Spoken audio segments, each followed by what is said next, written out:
All right, folks. This will be kind of an experiment. I don't know who's here and who's not so much. I'm clicking down through uh, everybody's things here. Can people unmute and say hello, just so I know that people can hear me? I can hear you. Hello. Okay. Hooray! I think we got a success here. So, um, this will be interesting to go through and put this together through Zoom. I think it's going to work well. I've got a presentation up here, and we'll go through and work through this. Again, my name is Josh Clapp. I'm a professor in the Department of Psychology over at the university. Today we're going to go through and we're going to talk about trauma, kind of what it is, some different definitions, some of the impacts, and then at the end, hopefully give you some ideas or some things to consider in terms of how you might work with kids who have been exposed to different types of trauma in the room. Now, as I'm going through slides today, this is a little bit different than doing an in-person presentation. I don't want to just talk at you for 3 hours. That's going to be super boring. And some of the stuff that we're going to go through and talk about is controversial. And people will often have questions, and we're not always clear on all the answers. And so as we're going through, I'll ask you all for questions and things like that. But if at any point, like, you feel free to unmute and just jump in and stop me and say, hey, what about this? Or can you elaborate a little bit more on that? You don't have to save your questions to the end or when I ask, just jump in. I think that makes for a more dynamic presentation. So don't be scared. Just unmute and jump in and stop me if I'm working through stuff. So kind of a schedule for this morning, what we're going to try and do. First, we're going to go through and break this into some sections. First section, going to talk about trauma, how often these types of things occur, how we think about trauma and separate it off from some other stressors.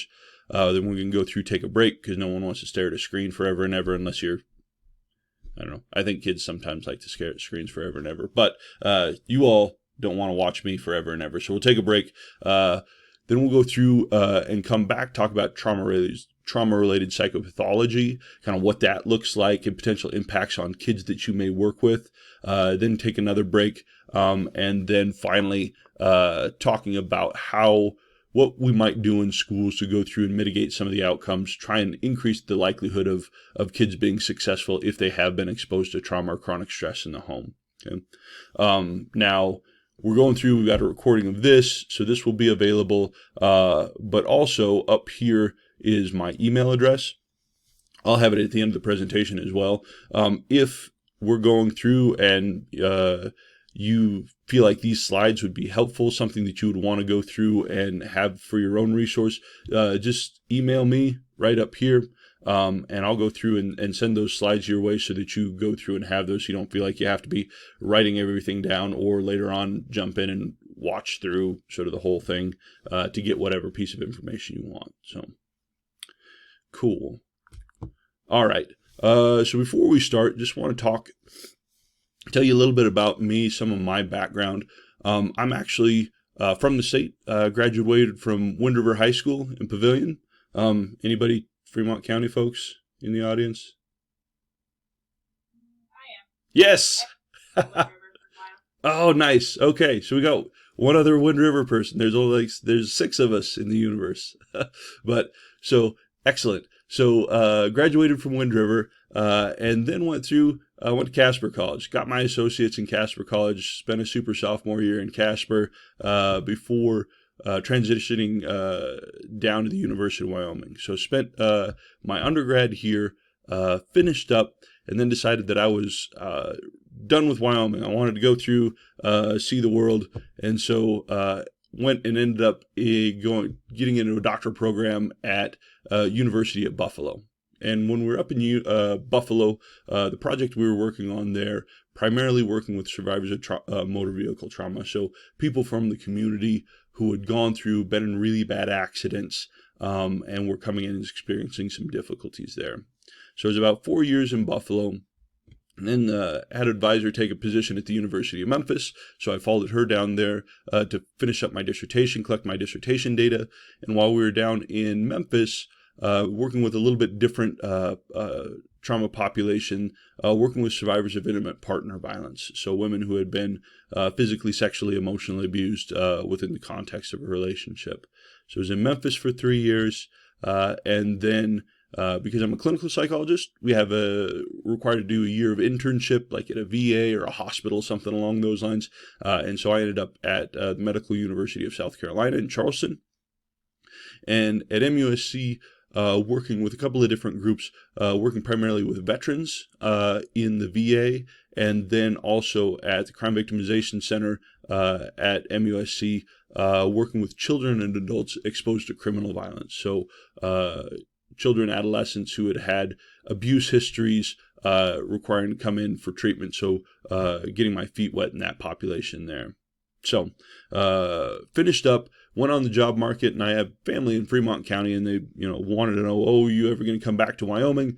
I said, probably not. I want to be a professor. There's only one university. They would have to be hiring, and they would have to hire me all at the same time I was on the job market. And I thought that was a low probability, but turns out it worked. So I've been back at the university, back in Laramie since 2012. And right now, my lab have some graduate students doing work here. And our research focuses on different issues with the assessment of trauma, some trauma-related interpersonal processes. We know that folks who are struggling with chronic symptoms of PTSD sometimes will have some difficulties in terms of their social relationships, looking at why some of that stuff might occur. And then last area, looking at different patterns of recovery in some of our trauma-focused treatments. We have very good treatments that we know are effective for PTSD and other trauma-related issues, but we also know that they don't work the same for all people. We get different trajectories. Some people make improvements very quickly. Other people have a more fluctuating response. And so this line of research is just going through and trying to figure out some of the issues or some of the predictors of how those treatments work. So that's sort of me in a nutshell, but also want to know some stuff about you. Now, this is one in the in-person thing. I just asking people to raise hands, which may not be effective here. How about this? Want to know classroom instructors, classroom teachers.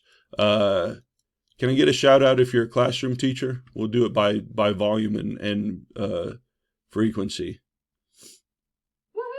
Okay. Nice. Okay. So those are our classroom teachers. What about any administrators in the crowd? Crickets. Okay. There's a free for all then. No rules. No bosses around. What about other specialists, support people, other staff, anybody else who's not a classroom teacher? Okay. All right. Specialists and support staffs have it. All right, cool. So most of the stuff that a lot of the stuff that we're going to be working on today is going to go through and be kind of focused on some classroom instruction. But, one of the cool things about this movement towards trauma-informed schools is the focus on having a network of people who are working together. So it's not just, at no point in any of this presentation and recommendations and things, is it things that you're going to have to do on your own. You don't have to be the only person out there in charge of everything. In fact, if that's how things are going, it's probably not going the way it should. This should be done within a collaboration with other professionals, other people there in your buildings to go through and try and coordinate care to make sure people don't slip through the cracks. So just kind of a sort of framework for some of the stuff that we're going to be working through. Other question. Now I've got put together materials that I think will be interesting and helpful. Hopefully, being compelled into professional training is not always not always our favorite thing to do, but hopefully this will be interesting. But I also want to know from you all if there's anything specific that you'd like to get from this training, things that you want to hoping that I'm going to touch on, just so in case I've forgotten that I can maybe loop that in and ad-lib about some stuff there. So anybody have things that they're interested, excited, or hope we get covered in the training today?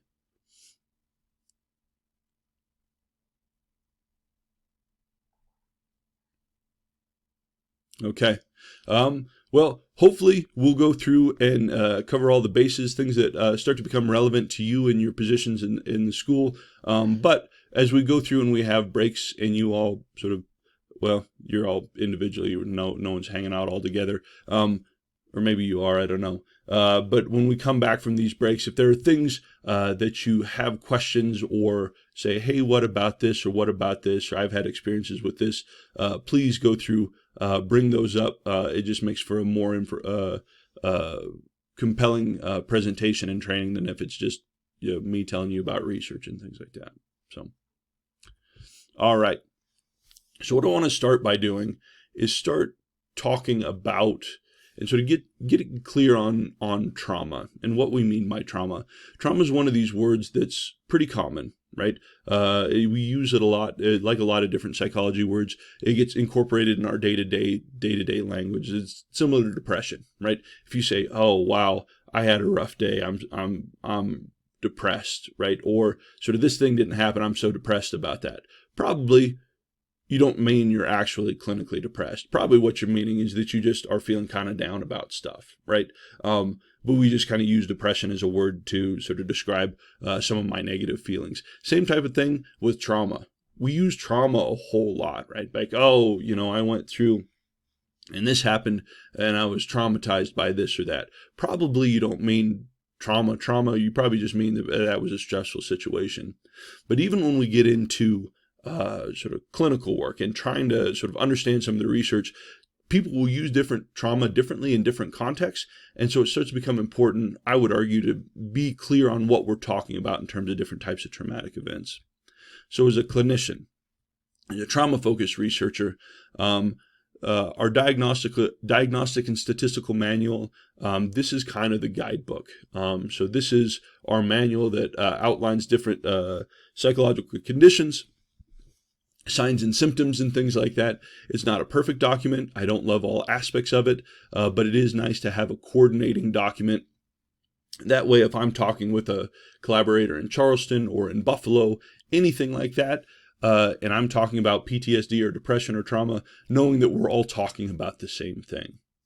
And if we're talking about trauma from a clinical standpoint, we start to get trying to sort of narrow down on the definition here. And so if we're talking about trauma, we're talking about some event that involves exposure to actual or threatened death, serious injury, or sexual violence experienced in one of a couple of different ways. Okay?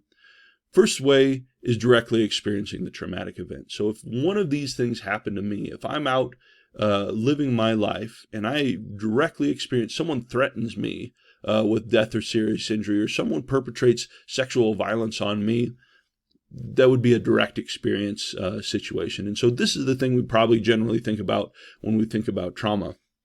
But there's some other things that fall into this category as well. Witnessing in-person events that had occurred to somebody else. Okay, and this is something that may be as common, if not more common, among some of the kids that you may work with, right? So maybe I'm in a home, and maybe I don't get beat on, maybe I don't get abused, but I see it happening. I see parents, adults perpetrating violence on one another. I see in my community other people getting badly beaten or injured or attacked or things along those lines. It doesn't happen to me. I'm not the target of that violence, but I'm seeing it happen in my community. And so we would identify that witnessing piece as a trauma as well. We can also have situations where we would identify a trauma if we were to learn about some traumatic event that occurred to a close friend or family member. Okay, now this starts to get a little bit tricky. We want to keep a reasonably tight definition on things, but if I hear about a parent or a sibling who is killed in a car accident, learning about that event, or if someone maybe not killed, but someone seriously injured, we'd also qualify that as a traumatic event as well. And it starts to get tough because we get into a gray area in terms of what constitutes closeness. Right now, if I am talking with someone and doing an assessment, and and I ask them about this, and they say, "Oh, someone in my high school died by suicide," right? Well, was this someone that you knew? Was this someone close, right? And then we get into a pretty tricky gray area. But if this is a close friend or family member and they're seriously injured or killed, we would definitely drop that under this trauma category as well. Yeah. Last category here is the repeated or extreme exposure to aversive details of traumatic events. Right, and this one's a little bit different. This category came out of research primarily working with first responders, right? Folks like law enforcement, folks like DFS workers, social workers, people who are consistently exposed to the really graphic stories, images, details of whoever it is that's sort of working within the context of their job. What we can start to see are reactions that look a lot like PTSD, and so we would go through and put this down also in a trauma category here. Okay. So when we're talking about trauma from a clinical sense, this is kind of the definition. These are the types of events that we're working with here. So any questions or comments, thoughts? Anybody surprised or have impressions about some of the criteria that we're using here?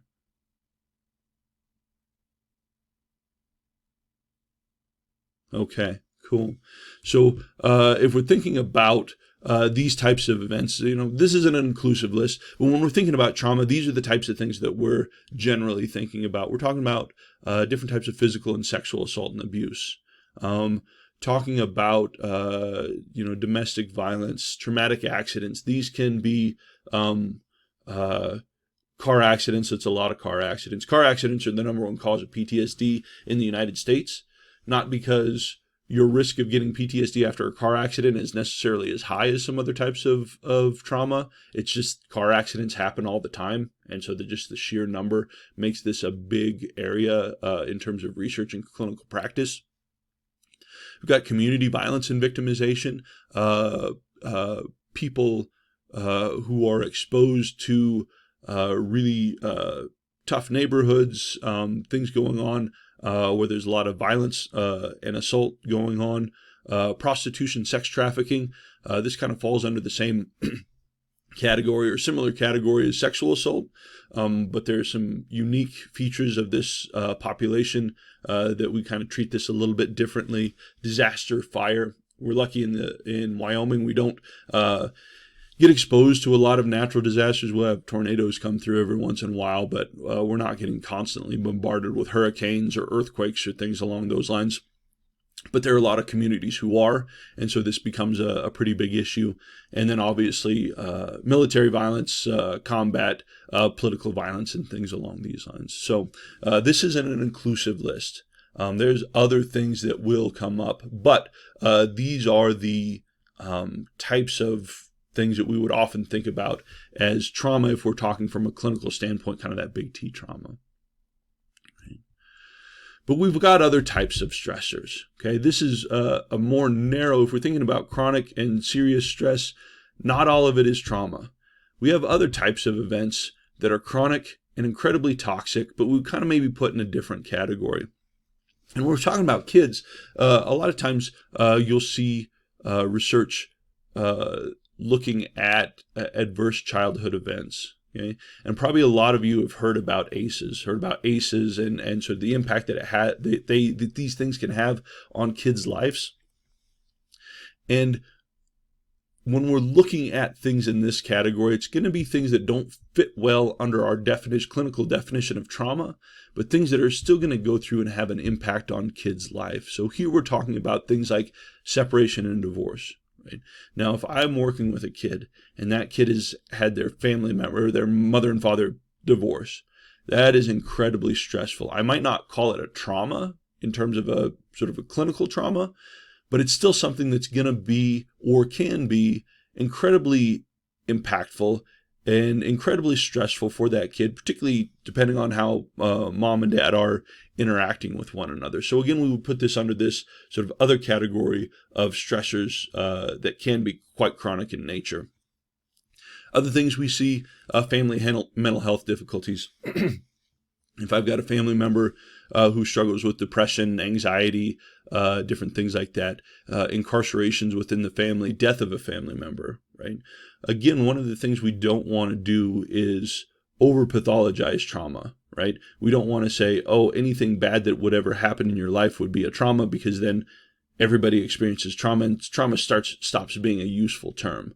But if I have a close, say, grandparent who passes away, that can be incredibly stressful. And I'm sure you all have seen impacts on kids who have had to deal with some of this stuff. Alcohol, substance abuse in the home, foster care, displacements, immigration, deportation, things. Economic hardship is a big one. If we've got kids who are living in poverty and they're not having basic needs met, interactions with law enforcement are stressful.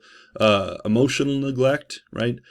Kids who have just maybe not been physically put in danger, actively attacked by somebody, but just negligence and no one keeping track of kids is a stressful thing. Other health-related stressors, prejudice, discrimination, harassment, bullying, all of these types of things fall under this broader category of stressors. Now, we're not going to call these trauma, but these are still going to be things that are impactful and can have consequences for kids' lives. I have a question about death of a family member. Yeah. So on the previous slide with the trauma examples, death was an example. Is that just like violent death or accidental, sudden, unexpected death? Or... Yeah. Tamara? Yeah. Okay. Yeah. Thank you. You're just setting it up for me to just crush these out of the park. Yeah, you're absolutely right. And when we start thinking about, is this a trauma? Is this not a trauma? There's a lot of context that goes into this, right? And a question that people often have, even in my field, is, does this really matter? So I've said, okay, here we've got traumatic events, and here we've got other types of chronic stressors. Question is, is this just something to like a difference to make it a difference, to sort of talk about it differently and pretend that we're working with different stuff, which happens sometimes in academia.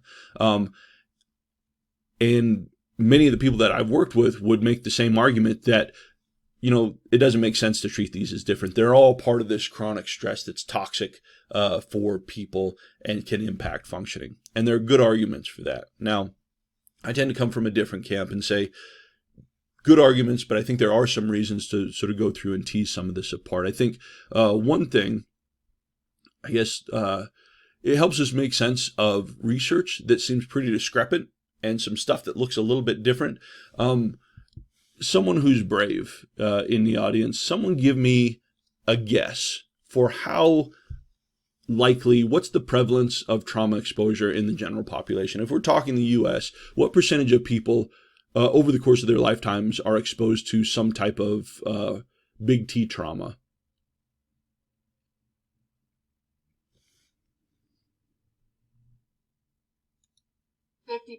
$50%. All right, cool. 50%.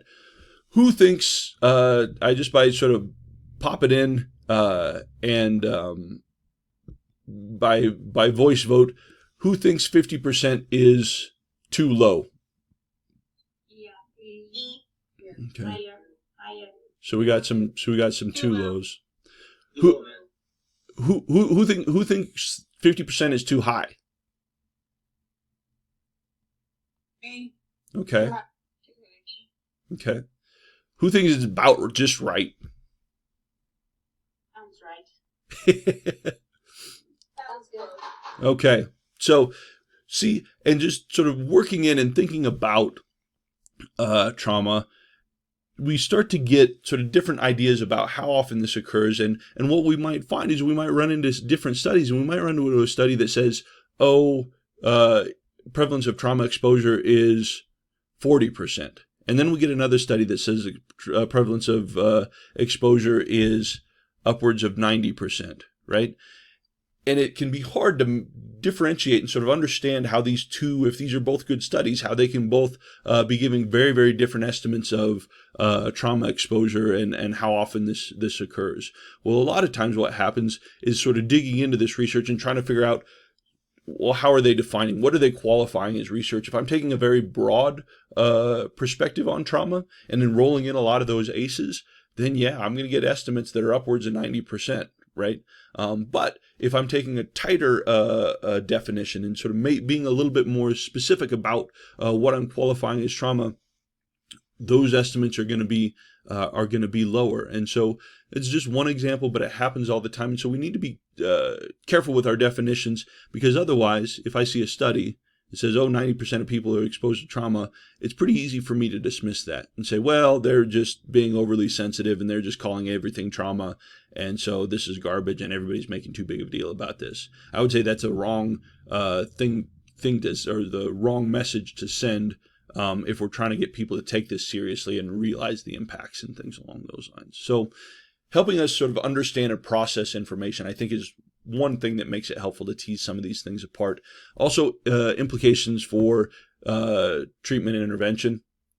If I've got someone who has, let's say had a parental divorce, if I'm working with a kid who's experienced parental divorce, I'm probably going to take a different approach to that kid than if I'm working with a child or adolescent who's been exposed to sexual violence. And so having a clear head about sort of what trauma looks like and how that maps onto different interventions can be helpful, because if I'm a clinician, I want to make sure that the thing that I'm doing is going to be most helpful for that kid, and so that I'm not sort of off on the wrong target. Yeah.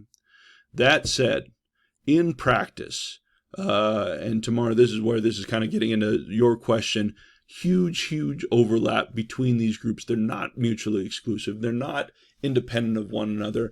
And oftentimes we've got context as determining whether or not we would generally qualify this as think about some event more like a trauma versus something else, right? So if I have, say, a grandparent pass away from old age, or a parent pass away from some sort of chronic condition or things along those lines, we would probably identify that as a stressor, but probably not as trauma. But if my dad dies in a car accident and I learn about that, and sort of I'm having intrusive thoughts about sort of when I learned that he had died, and then maybe even making up in my head what that looked like, even if I didn't see it, right? I've got images of what happened, and all of a sudden that's looking more like a trauma event, right? Same thing if you think about bullying, right? Harassment, bullying, that got put on our stressor list and not our trauma list. But let's say I'm working with a kid, and it's not just, in a classroom, folks are picking on me, calling me names, things like that. Maybe I come out of class and I have someone say, hey, I'm going to break your arm after school today. So this is what's, I'm going to do this, right? And maybe I never get touched, but if this is someone who's made a credible threat to injure me in a serious way, and I'm really shaken up by that, now all of a sudden we've got something that was harassment, bullying, that's gone into something that looks a little bit more like trauma. So the context makes a huge difference on this. We also realize that exposures aren't independent, right? So if I'm exposed to a lot of these different ACEs, right? These all these different things that are chronic stressors, the likelihood of me experiencing other types of big T trauma start to go way up, right? And if I'm been exposed to sexual abuse in the home, there's also an increased risk of physical abuse and community violence, all sorts of different types of things. And so these things go hand in hand. And the other thing is that we're not saying at any point that these non-trauma events don't have potentially could have a lasting impact on kids' health, their psychosocial functioning, relationship functioning. What we see is both trauma and non-trauma events can have huge, huge impacts on kids' lives. And so for me as a trauma person, when I'm working with this, I feel like sometimes people will sometimes get the impression that, if you don't identify this event as traumatic, if we don't identify this as a trauma, this is saying that this thing, I'm minimizing the impact, right? I'm saying that that's a trivial thing.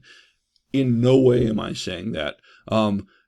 Not classifying a stressor as a trauma doesn't in any way discount the potential experience. And in many cases, these chronic stressors that aren't big T trauma can have a more impact on kids' lives and people's lives than other types of single events. I think working with survivors of intimate partner violence and domestic abuse, I would work with see women who maybe for years or decades have been in a relationship where every day they're told that you're garbage, you're stupid, you're useless, no one will love you, you're ugly, no one will ever sort of care about you, you're terrible, right?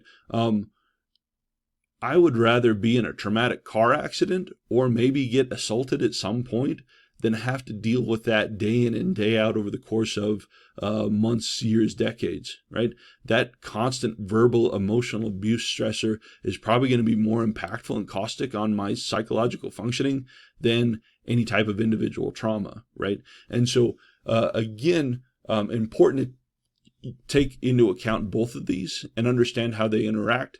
But for purposes of treatment planning, intervention, and sort of making understanding sort of potential outcomes, making at least a distinction or recognizing a distinction between traumatic and other non-trauma stressors. Questions or thoughts about any of that?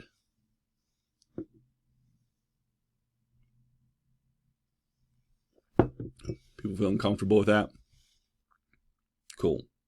All right. So, thinking about how common trauma, you sort of alluded to this, right? So, how often does trauma happen in sort of the general public? When we started talking about trauma, PTSD and sort of treating trauma as a clinical trauma-related difficulties, a clinical diagnosis, really kind of came up in our third edition of our DSM around 1980, right? And this is where we really formalized trauma-related diagnoses as a formal thing, right? Anybody take a guess on what was going on or sort of 1980 that might have contributed to the formalization of trauma, PTSD as a clinical condition? Post-Vietnam? Yeah.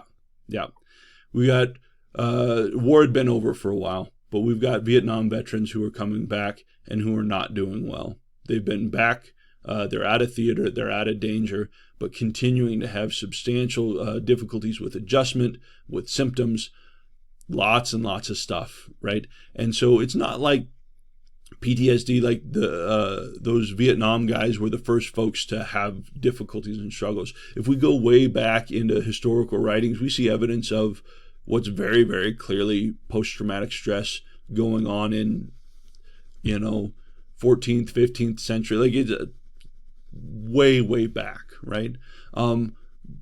But people had recognized this, and really in this third edition of our DSM had said, okay, this is something that we're going to go through and study and kind of formalize as a disorder. And so people started going through and started to put together definitions. And so in this original definition for PTSD, we identified or operationalized trauma as an event that occurs outside the range of is something that happens outside the range of usual human experience. So again, we're looking at combat veterans. There's another group of trauma survivors that was kind of incorporated in this. Anybody have any guesses outside of veterans? Firefighters or police? Firefighters, police. That's like firefighters and police and those first responders are actually folks who have been that's actually a more recent addition, but some complications there for a lot of different reasons. Sexual assault and more specifically forcible rape in 1980. We think about, and those of you who are maybe a little bit older on the panel,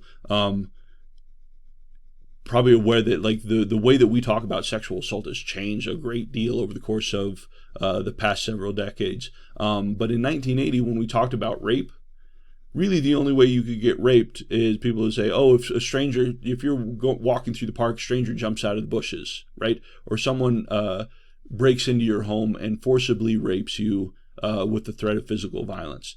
Like that was sexual assault. Now we know now that that happens, but that's a very, very small percentage of the sexual assault that goes on, right? But at the time we had these combat veterans and we had survivors of sexual assault that were kind of the focus of our research. And so this idea is that these are things that don't happen to people. The vast majority of people aren't exposed to combat violence. The vast majority of people aren't exposed to forcible stranger rape. And so what causes trauma are these things that happen that are outside the range of normal human experience, right? Which is a fine hypothesis to start with, but as soon as we started researching this, we found that trauma isn't rare. Trauma isn't outside the range of normal human experience. Trauma is the norm. If we go through and we take a look at good epidemiological research, so this is research that's going through and taking a look at big nationally representative samples, trying to get a good sort of smattering of everybody across the country. What we find is these studies, these are big and difficult studies to do, and so they don't come up a whole lot. But what we find with these good studies, taking a tight definition of trauma, is prevalence of exposure somewhere to about 50 to 70%, right? So over the course of their lifetime, about 50 to 70% of people in the U.S. will experience at least one traumatic event. But when we dig a little deeper, we find that one traumatic event is actually less frequent than having multiple events over the course of the lifetime. So if we were to poll everybody, we're not, but if we were to poll everybody on this call right now, my guess would be sort of half or above over the course of their lifetime would probably identify something that would fall under this idea or under this category of big T trauma. Okay. So whoever gave me that estimate of 50%, it's pretty conservative, but it's about sort of right where we might expect proportions to fall or percentages to fall based on the research that we have. Now, if we start to get research that takes a more broad definition, and this is when I'm sort of working through studies trying to figure out, okay, sort of what's a good estimate for this type of stuff, we can see things start to jump up 70, 80, 90%. But if we do a little bit digging, look at the types of things that are being checked and counted as trauma, it starts to get a little bit broader, which is fine. That's not necessarily bad, just so long as we know what's happening so we can interpret those numbers appropriately. Okay.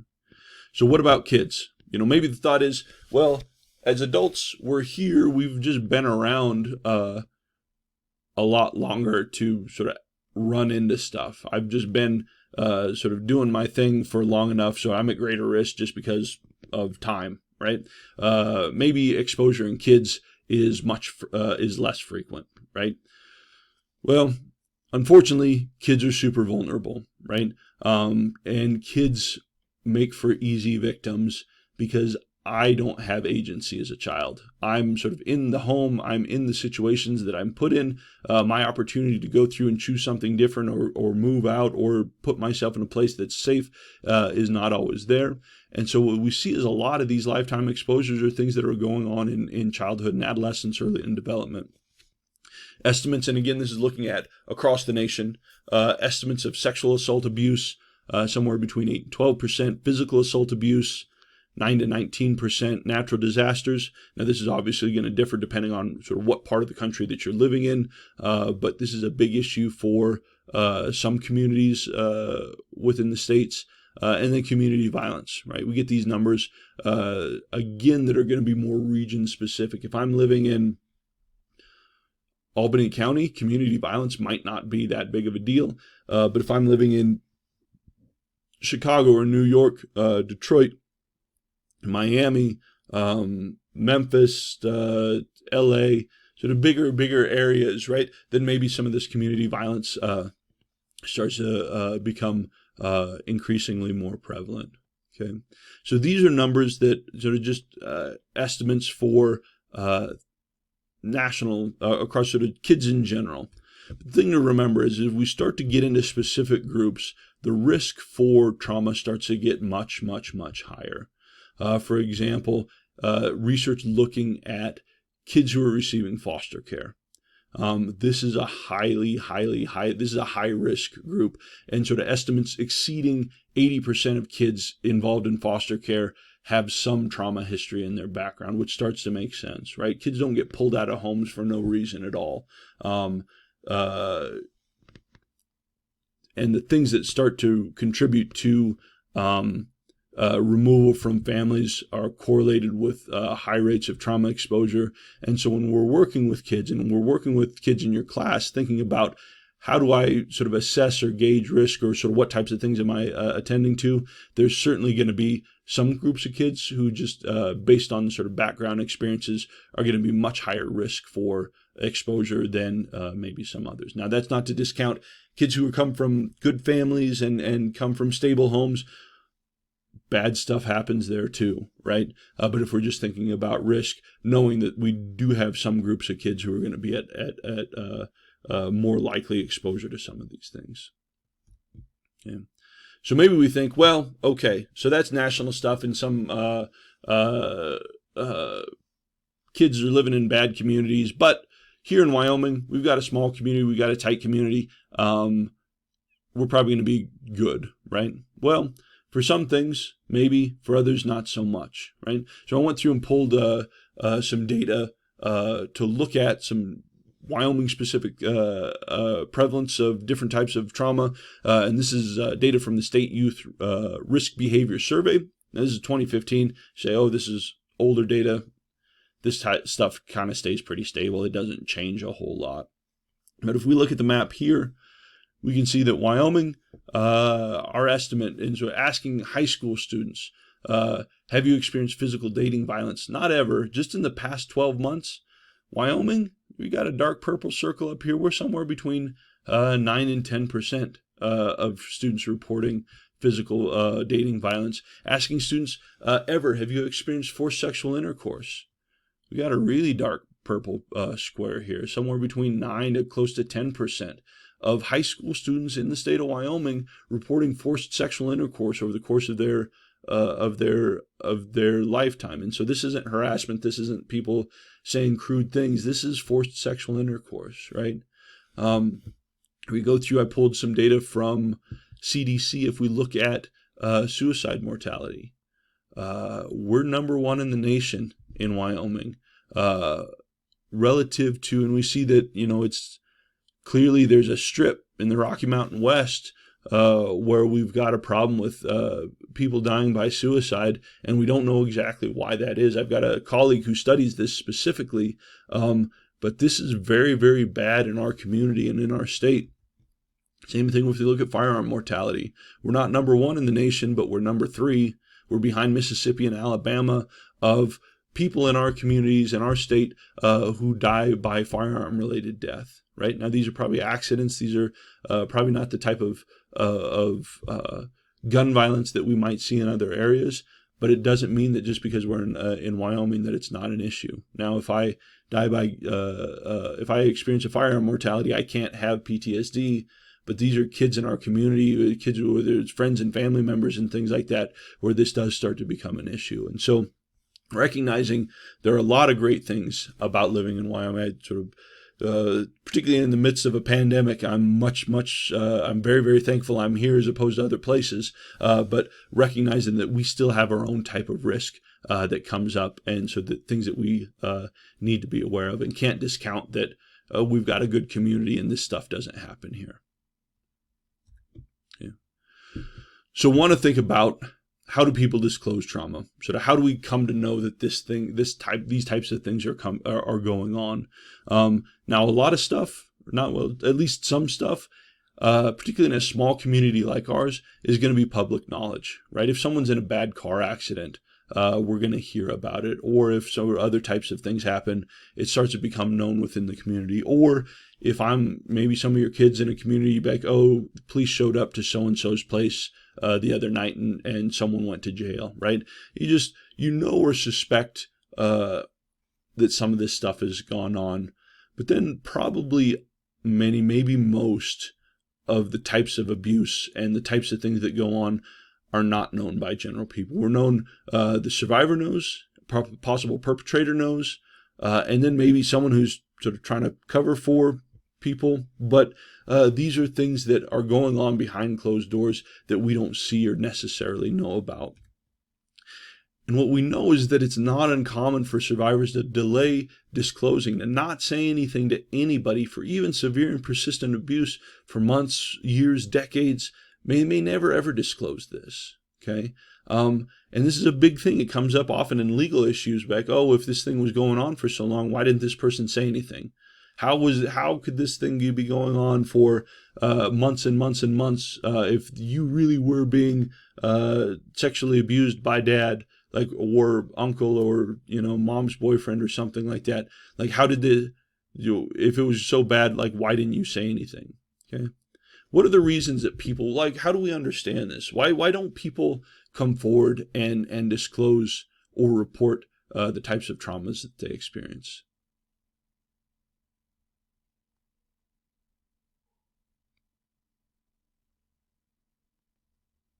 Fear. Yeah, fear. What else? The stigma that's been put on some of the things that cause the trauma. Yeah. Even though it's not fair. Yeah. Stigma. And I like, Nicole, I like what you said there. Not just the event, but the things that are related to that event. Yeah. If we actually go through and take a look, there's a whole lot of reasons that people don't report this, right?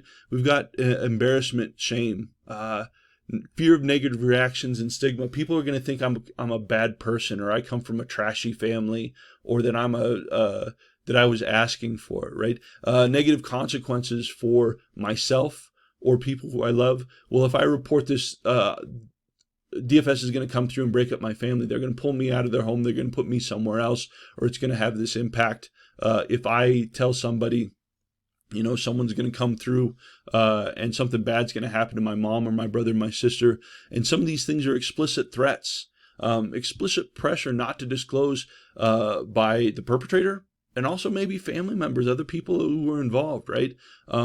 We see it's not uncommon for perpetrators of child violence to say, if you tell anybody, I'm going to hurt you, I'm going to hurt your family, I'm going to hurt your brothers and sisters, I'm going to kill your pet. Threatening pets is a huge thing that happens among perpetrators. And so the thing to remember is that these reasons that people don't go through and report, and these are all very real. These aren't things that people are making it up. These are very, very real. The potential for negative consequences, it's not sort of an exaggeration. We see in studying this that many, many people who do develop the courage to disclose have that disclosure met with disbelief, blame, exclusion. Now all of a sudden my friends don't want to hang out with me when before I thought this was people who I could trust. I'm being treated differently by adults, by other kids. I'm being actively discouraged from talking about this, saying, hey, don't say anything. No one wants to hear about this. Don't say anything. People are going to think you're a freak, or they're going to think bad things about you if you say this, right? Other types of controlling or egocentric responses. Egocentric response, I'm telling you, Amanda, I see you right here up in my screen, so I'm going to use you as an example. I tell Amanda about something that's bad that's happened to me, right? And something I work up the courage, and Amanda says, well, you don't even know. Let me tell you about sort of what I experienced. Or do you know how this impacts me? Or you think that you have it bad. You have no idea about stuff. Now, all of a sudden, I'm trying to disclose something to someone who I trust. But now, all of a sudden, they've made it about them, right? These are all negative reactions. And so if I've gone through, worked up the courage to do something that's incredibly difficult, and I'm met with a negative consequence, that's not good. I'm likely to shut down and not go through and talk about this further. Okay. And sometimes when we're going through and we're talking through with things, sometimes even if we're not now, Amanda's reaction to me was very negative and seems to be pretty. I apologize. That's all right. You were doing the best that you could do. Sometimes when we get these negative reactions, or the perceived negative reactions, it's not that people are necessarily being overtly critical, or that they're trying to be negative about things sometimes, right? Because a lot of times this comes out and we're not ready for this disclosure sometimes. And this is heavy stuff heavy information to have. And sometimes we just get caught off guard. And even when we're trying to be helpful, we can fall into certain traps that sort of make our responses to other people who are trying to disclose this trauma invalidating, right?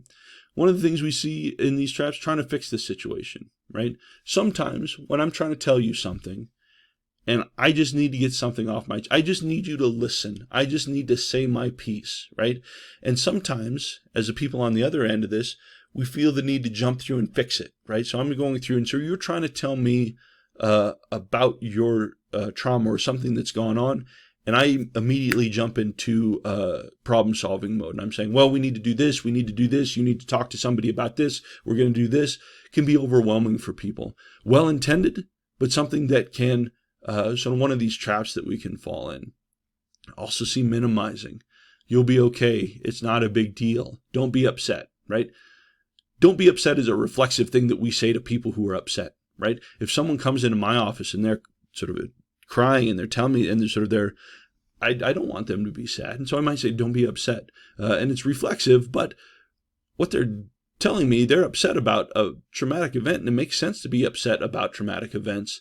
And so we need to be careful about sort of not directly or indirectly minimizing the reactions that people might be having.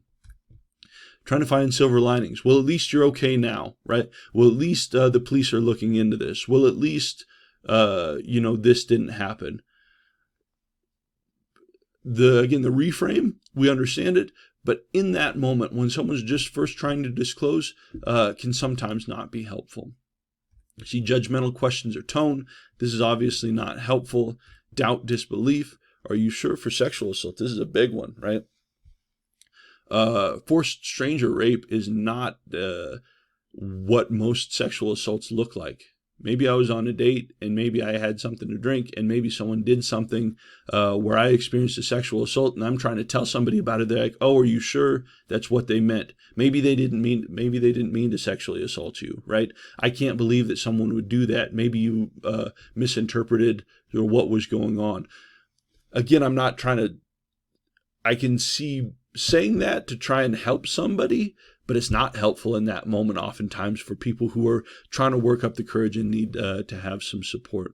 Invalidating nonverbals. Our faces betray us all the time. Needing to manage those reactions. Criticism, blame. Why didn't you do this? I told you this was going to happen. How could you have thought maybe if you hadn't have done this, that, and the other thing. And then hanging survivors out to dry. Someone comes in and tells me something, right? And I have an emotional reaction to this. I don't know how to respond. So maybe I change the subject. Maybe I say, "Oh, wow, okay. I got to go do something else, but let's talk later," right?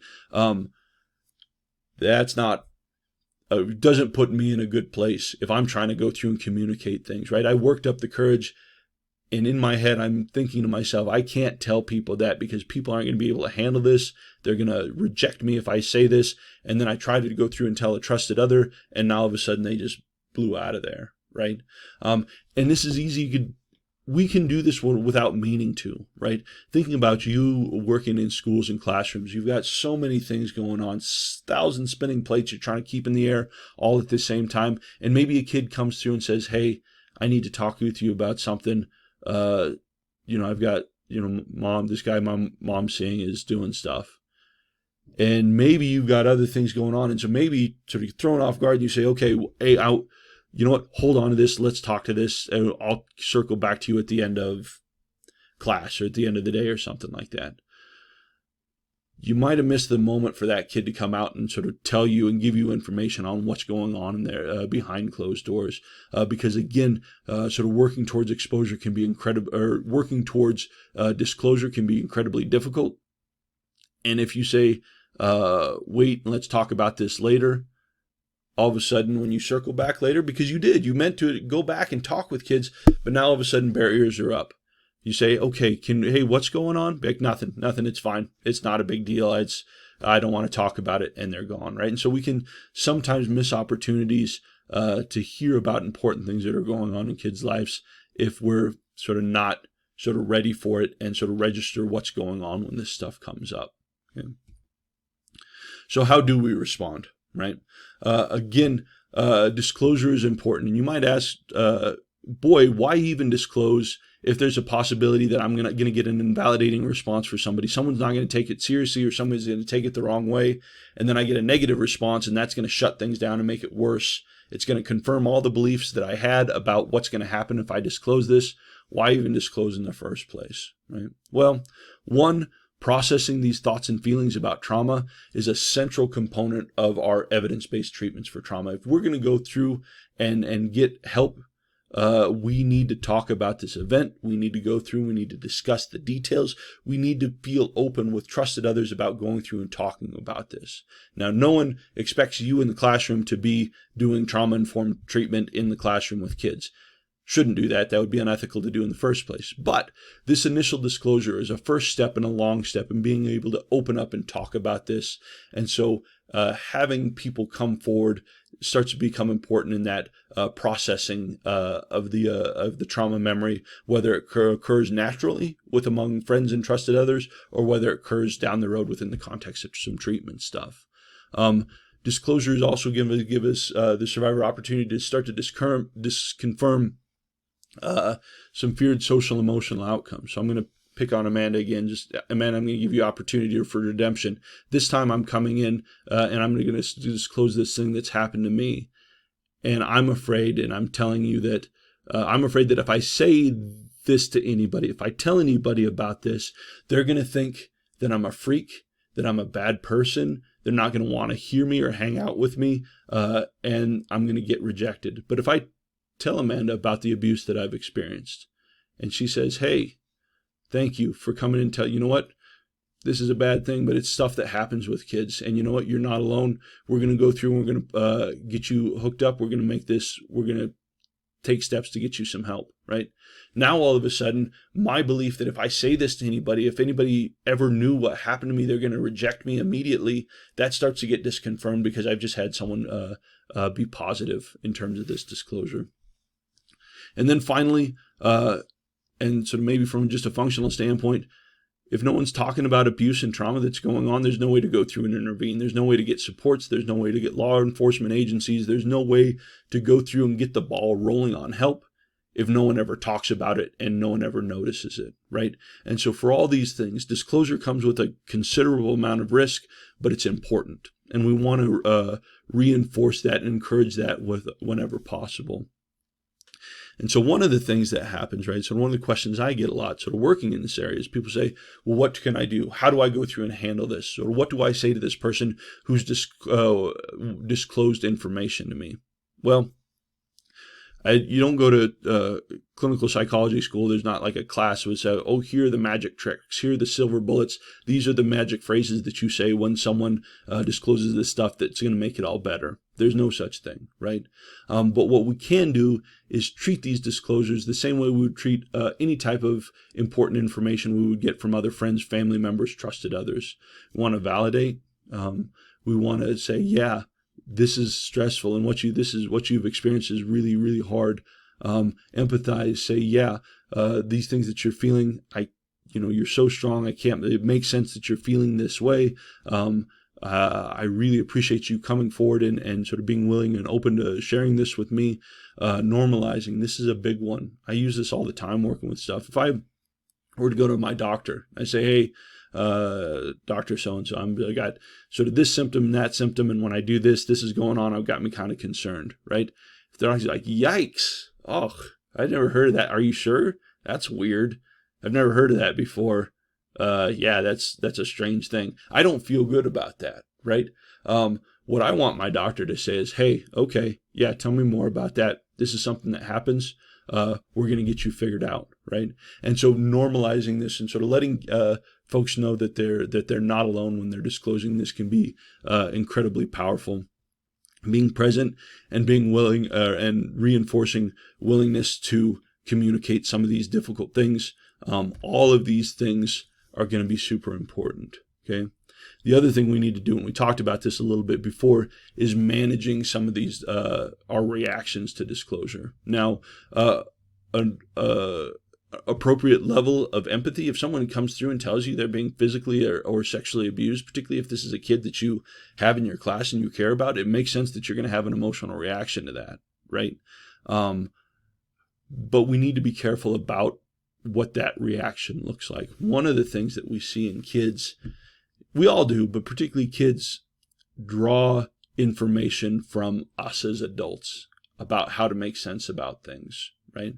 And one of the things that we find is that for kids who have families that have, or sort of people in their network that have overly emotional reactions to some of these disclosures, right?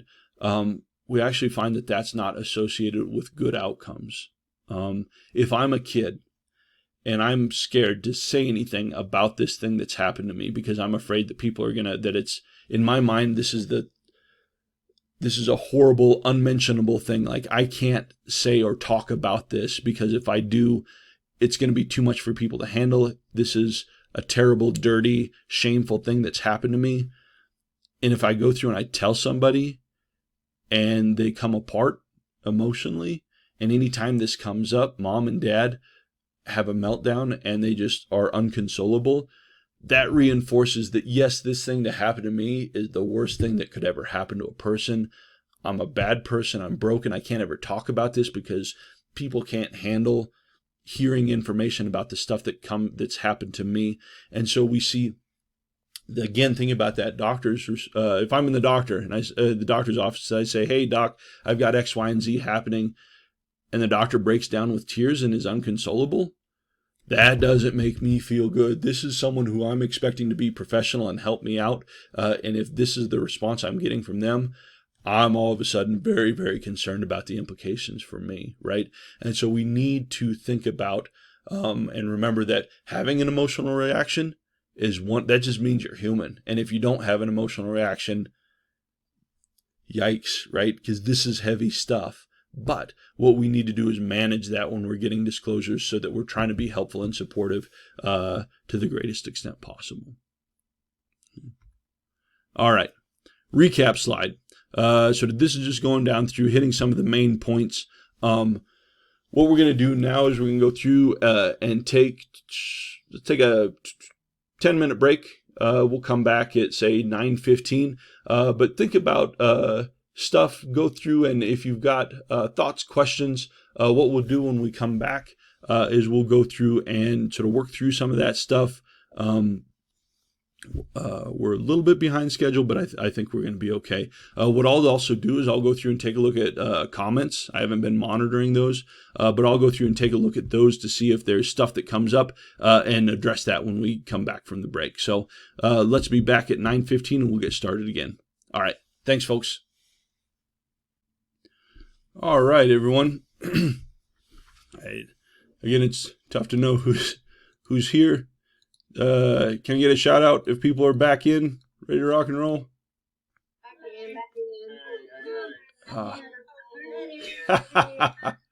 Fantastic. I enjoy that. That makes me happy for some reason.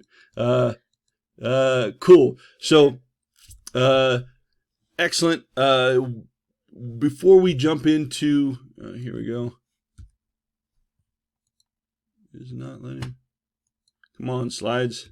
There we go. Okay, we're back in business. Questions people had as they're going through, sort of taking some time process. We sort of moved through that last chunk of information pretty quick, but questions that came up as you're thinking about all this. Okay. Well, again, if things come up again, or you want to message me sort of privately or things along those lines, go through and do that. I'll try and get those covered up.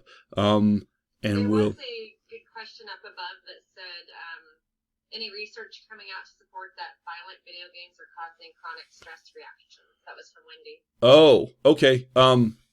Oh, yep, I see that. Okay. Yeah, this is a sort of an area of whether or not violent video games are appropriate and sort of send good messages, and whether they normalize sort of violence and things along those lines, is sort of, some of it's a research thing, some of it is just sort of like a values type of thing. Now, in terms of chronic stress reactions linked into violent video games, I'm not aware of anything that identifies these as harmful. People have done a lot of work with this, and it looks like it's in the short term. If I have kids, if I'm running a study and I've got kids playing some sort of violent game, and then other kids doing some other task that's sort of doesn't involve aggression, it does look like sort of that video game stuff in the short term, immediately after, those kids who are playing the violent video game will sort of engage in sort of more aggressive-ish types of behavior. But research linking the violent video games to overt acts of violence, and sort of, does violent video games make kids commit serious aggression? Probably not. There are other things that are going on that account for that sort of common risk factors, right? So if I'm 5 or 6 and I have access to a violent video game like Grand Theft Auto or something like that, there's probably other supervisory things that are probably accounting for sort of behavioral issues within that kid. There's not, to my knowledge, a whole lot that's linked. Does it impact? Yes. Does it cause some of the things that we see? Probably not. That's probably attributable to some other stuff. So I don't know if that helps. That's just sort of me sort of off the top of my head, but I can go through and kind of look and see if I can find anything that links that stuff up. Thank you, whoever sort of jumped in and some of that stuff. So any other questions? There's another one on the chat that talks about the pandemic. How does the pandemic and illness play into this? Yeah, we're going to get into that in this next section. So awesome. Good question. Going to get into some of COVID and thinking about risk for outcome and things like that. So, talking about, we talked a little bit about what trauma is and how we define trauma, sort of at least within a clinical setting, and thinking about the importance of having people be clear and understanding the impact of trauma, what it is, how frequently this comes up, and again, part of the reason for this training and trainings like this, moving towards trauma-informed schools, is getting all of you, frontline professionals, those of you who are interacting with these kids far more often than maybe anyone else in their lives, right? Sort of being able to identify what might be a trauma, sort of behavior that might indicate trauma, and trying to differentiate that from some other stuff, so that we can go through and start to intervene and get some help and supports to these kids. When we're thinking about the kids that fall through the cracks, right? Situations where, kids who have had some pretty severe and consistent abuse, and we say, how did we miss that? Like, what happened? When we go through and we take a look at research on all the things that it requires for bystanders to step in and actually help, it's a complicated process, right? It's not just a matter of, I'm going to go through and do something, and because I see this person is needing some help. It's a multi-step process, and there's so many points along that trajectory where things can start to fall through. And so again, researchers who've gone through and put together models of bystander intervention, first thing we need to do is we need to notice a situation, right? And if I don't notice a situation, if I don't notice that maybe I've seen there's some sort of change of behavior in maybe a kid in my class, if I don't notice it, I can't provide assistance. And then I have to define that situation. Even if I notice it, I have to define it as an emergency. If I notice it, but don't notice that, hey, maybe this is something that needs attended to, I'm also not going to provide any assistance, right? Even if I define it as an emergency, I'm like, oh, this is something that seems like we should probably attend to, I have to decide to respond. I need to say, hey, I'm someone who has the tools to be able to go through and respond to this. And if I don't decide to respond, again, we don't see any assistance. Once I do decide to respond, I have to decide what I need to do. And then I need to decide how to enact that and how to help.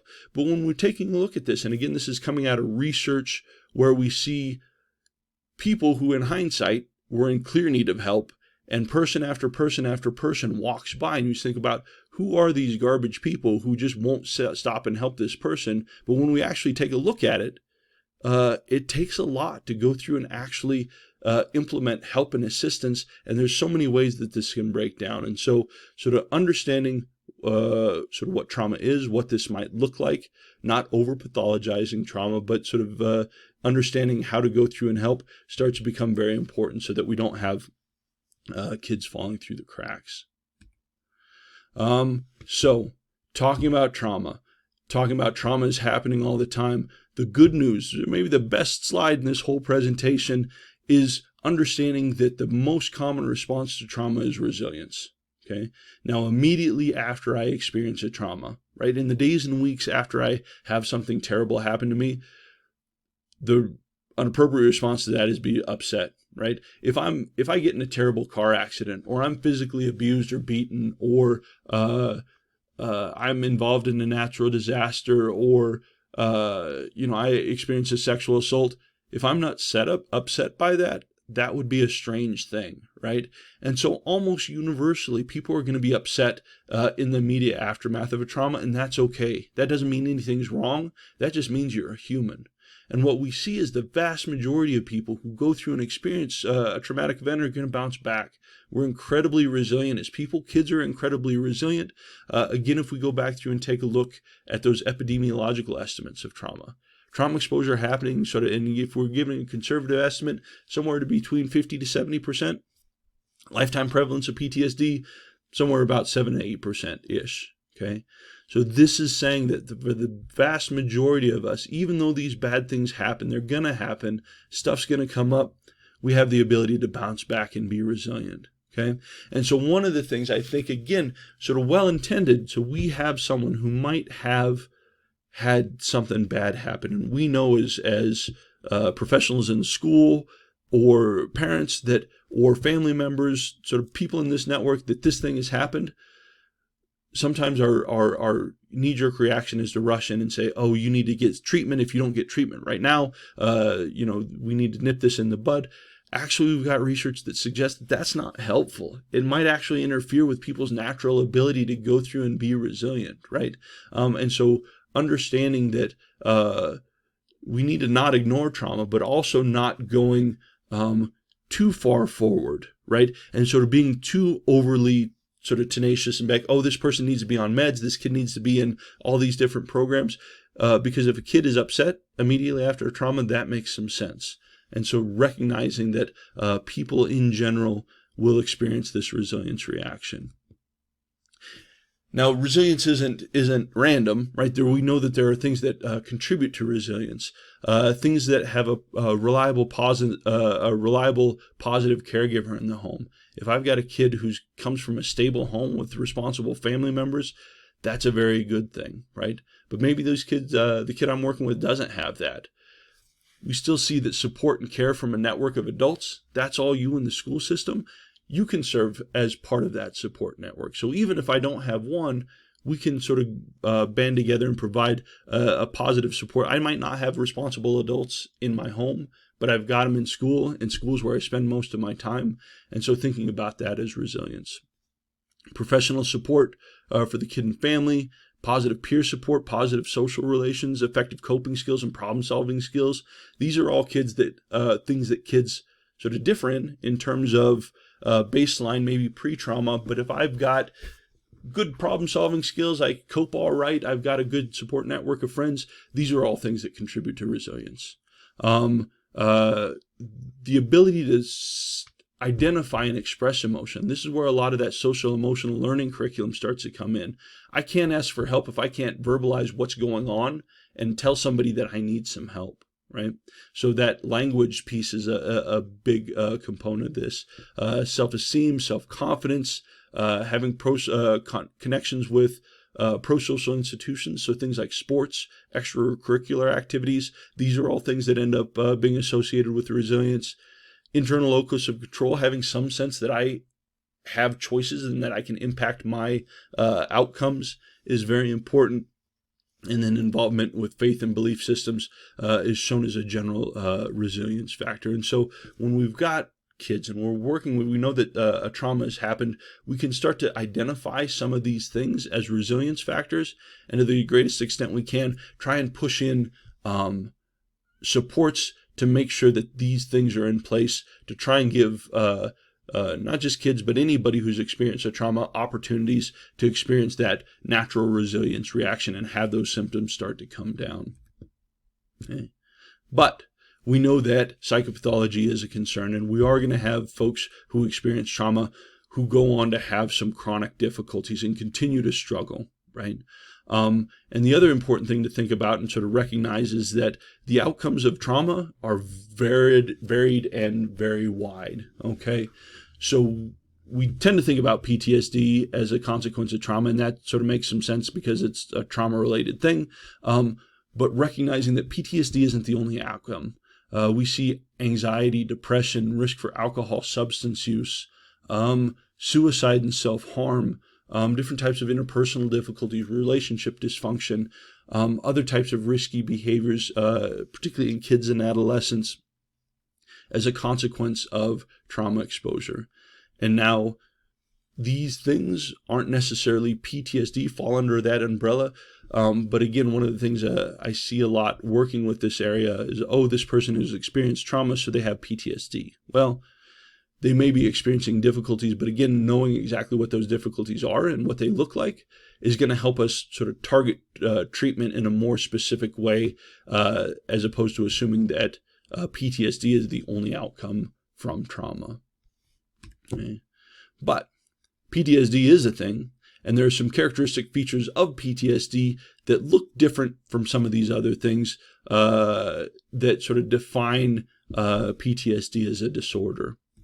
And now if we're thinking about post-traumatic stress disorder, again, and I keep going back to this because it's incredibly important, is when we're talking about PTSD, we're talking about persistent trauma-related distress and impairment.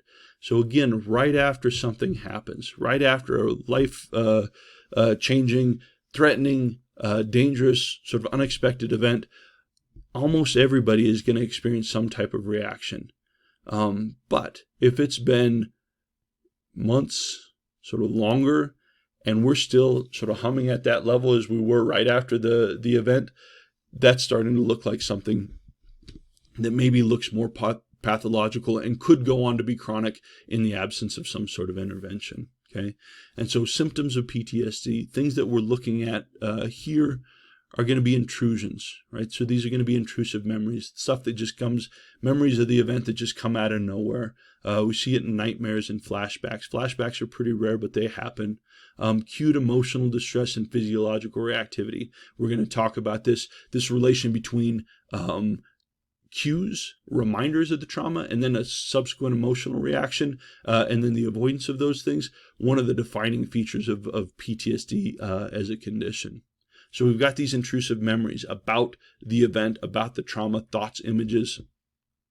And these memories are so upsetting, they're so distressing, I will do anything in my ability to go through and avoid anything that might cause these thoughts to pop into my head.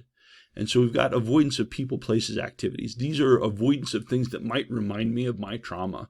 And we see this sort of this is the stuff that we can start to pick up maybe a little bit more obviously in behavior. So let's say I was in a terrible car accident. And so because of that, I don't get in cars, I don't drive, I don't go past the site where my accident was. These are all things that maybe there was a song on the radio that happened during my accident, and so I don't listen to that radio station, right? So these are things that I'm avoiding so that nothing triggers thoughts and memories of this event. But we also see avoidance of thoughts and feelings. And this can be a little more sneaky.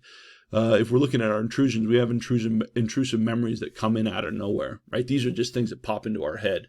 There wasn't a cue. All of a sudden, I'm just going about my life and something now pops into my brain. What we see a lot in survivors of trauma, I have to be busy. I have to be occupied all the time. I have to be going. I'm taking 20 hours at the university. I've got 3 different jobs. I'm volunteering at 4 different organizations. And as long as I'm in the gym and I'm exercising, or I'm sort of engrossed in a video game or something, as long as I'm active and my brain is at full capacity, thoughts of the trauma can't pop into my brain.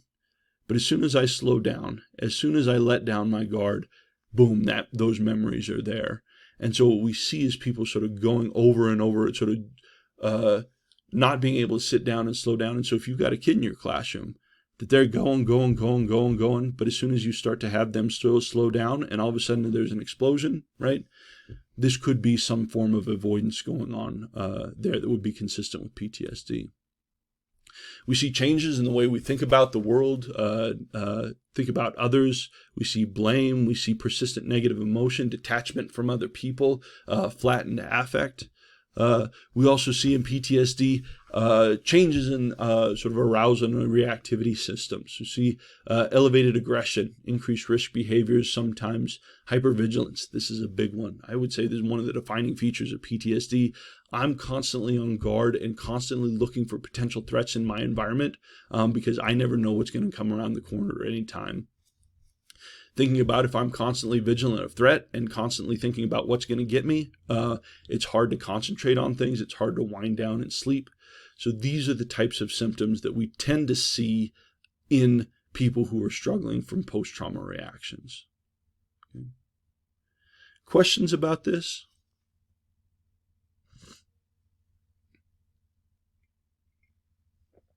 Okay, so this is what PTSD looks like in adults. And now if we're looking at PTSD in kids, it's not a different disorder. It's still the same mechanisms, all the same stuff is going on. But there are some things in kids that can look a little bit different than adults. When we're looking at the presentation of PTSD in kids, we can start to see, particularly in young children, so these intrusive memories, focus of fear in PTSD are thoughts and images of this event. These are so distressing and so upsetting. I will do anything in my power to avoid thinking about this, right? But in some kids, and in some young kids, particularly children who have been victims of sexual assault, we can start to see these intrusive memories don't appear to be distressing and start to be reenacted in play. Among children and even adolescents who are involved in sexual assault, oftentimes kids don't identify this as a trauma. All I know is I've got an adult or an older person who's taking interest in me and they're giving me attention, and they've groomed me to engage in certain behaviors that physically feel good. And so what we might see as a young kid sort of obviously maybe talking about a sexualized thing or engaging in sexualized play that doesn't seem distressing to them, but can still be evidence of trauma and some of these intrusive memories. Dreams not necessarily related to the event. I don't worry about this a whole lot. If you weren't having nightmares and then you have some sort of traumatic event and now you are having nightmares, you were in a car accident, but now you're being chased by monsters in a dream, I don't really care that the dream's not about car accidents. It's still a threat dream. But in kids, we can see night terrors and sort of things, and sometimes not being able to verbalize sort of what's going on. And so we don't necessarily see that thematic link between the event and some dream stuff or nightmares. Interestingly, we can see in kids, instead of avoidance of trauma reminders or preoccupation with reminders of the trauma, which is an interesting thing. But kids will start to become hyper-focused on things related to that traumatic event, which is a little bit different than what we see sometimes in adults. And then we can start to see changes in cognition and mood for adults. I mean, adults will have swings, but generally it's a more persistent sort of negative affect or detachment flattening. In kids, we can see behaviors start sort of cycling rapidly, going from very, very high to very, very low. This gets into a tricky situation with pediatric bipolar disorder. People really get excited about this, right? And say, oh, this kid is having mood swings. They've got bipolar disorder. Well, I don't know. Maybe. But what I do know is I know that bipolar is a very, very rare condition in the general public. It's even more rare in young children. And so if I've got a kid who's having rapid swifts and changes in emotion, if I've got something that happens very, very rarely, something like trauma that happens constantly all the time, that's probably what I'm going to be looking more at, is maybe an explanation for why we're seeing sort of rapid, violent swings in mood. So other things that we see that are associated with chronic symptoms of post-traumatic stress disorder in kids, obviously some disruptive behaviors, hostility and coldness, right? This can be tough if I'm trying to work with a kid, trying to provide care and reinforcement, and they're having none of it, right? They're kind of hostile and standoffish. Again, not uncommon in kid trauma. Reluctance to trust other people, difficulties with change and transition. We're going to talk about this. Safety and predictability are those are the two number one concerns in kids with trauma histories, okay? And if I change something or the schedule gets changed up a little bit, that's very, very difficult for me to handle because it's unpredictable. For me, change means that something's going to come out and things are going to go south real quick. And so if I have change that I'm not expecting, I have a hard time sort of working through that. Separation anxiety, some clinginess, difficulty being redirected, having a hard time calming down, even sort of minor stuff, right? Something trivial, seems trivial, that sets someone off, and just having a really hard time bringing them down, right? We also see kids exposed to trauma having difficulty letting go of grievances, right? So most of you working with kids, right? And sort of we've got John and Bill are out and sort of they're working, then John does something with Bill. They were best friends, now they're not best friends. John's mad at Bill, but tomorrow they're fine, they're back best friends. Sometimes with kids with trauma, it is even minor slights, perceived slights, holding on to that and sort of having a hard time having that interfere with social relationships. Some regressive behaviors, rejecting support from peer adults. Again, I'm trying to get this kid linked in with a positive peer group because I understand that's a resilience factor, but this kid isn't having anything. They don't want to have friends. They don't want to interact with other people. They don't want to interact with adults. It can be a very, very difficult thing to as someone who's trying to work with kids, but we understand why it happens, right? When I trust people, they victimize me, and so you're a new adult trying to sidle up to me. I'm not interested. I'm not interested in sort of being your friend. I'm not interested in talking with you because this triggers danger for me. Okay. We also see a sort of preoccupation with death, dying, sort of mortality issues and things like that, often in kids who have been exposed to these types of events. Okay. So these are signs, symptoms, behaviors that can start to maybe indicate chronic trauma issues. Now, one of the questions I get is, well, how do I know sort of what's a trauma issue and what's just normal kid behavior? It's hard to say. There's no hard and fast rules. But I do know that you all are familiar and experts with what constitutes normal kid behavior. You're working in classrooms, and sort of kids have a range, right? And so, yeah, some kids sort of maybe a little bit more standoffish than other kids. There's a range, right? And you've also worked with these families. I know in a small community like Albany County, sort of brothers and sisters have been through, the kids, the families, they've gone through grades. You've talked with colleagues who have had them before. And so we see kind of this sort of normal range. If something starts to fall outside of that range, that's when we start to maybe sort of have a concern that maybe there's something more going on, or if we see changes in behavior, right? Before, this was a pretty even-keeled kid, had a lot of friends, and now all of a sudden they're standoffish, right? Talking about sort of how pandemic stuff might impact this. Well, I had a kid before pandemic. I know they're kind of at risk for some sort of different types of maybe traumatic events. Now we've seen a complete shift in behavior, might be an indicator that there could be something going on, okay? And no one expects you independently to go through and identify and sort of predict whether or not a kid has been exposed to trauma. But what we can do is we can notice, right? And we can say, hey, this looks like something different, or this is something that I might be concerned about. Starting talking with colleagues, other people, professionals in your building, specialists, administrators, paraprofessionals, and say, hey, let's go through and keep an eye on this because I'm worried about this kid. It might be nothing, or it could be something we want to attend to. And so using some of these as indicators. Yeah. So how do we understand this? This can be kind of confusing, right? Particularly if I'm a teacher in the classroom, or I'm a parent or a friend or a family member trying to provide support, and not just in kids, but adults. Behavior can seem kind of erratic and can seem unpredictable. People are doing things that seem way blown out of proportion, and I'm having a hard time understanding sort of what's going on here, right? And trauma-related behaviors can be confusing, right? And they can seem extreme.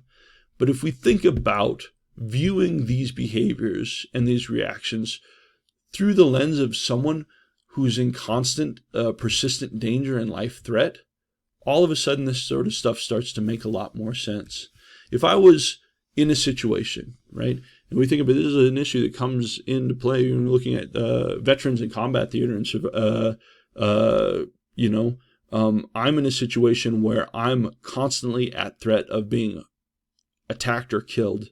Same thing if I'm a kid, if I'm in a family where I don't know who's going to come through and victimize me or attack me at any point in time.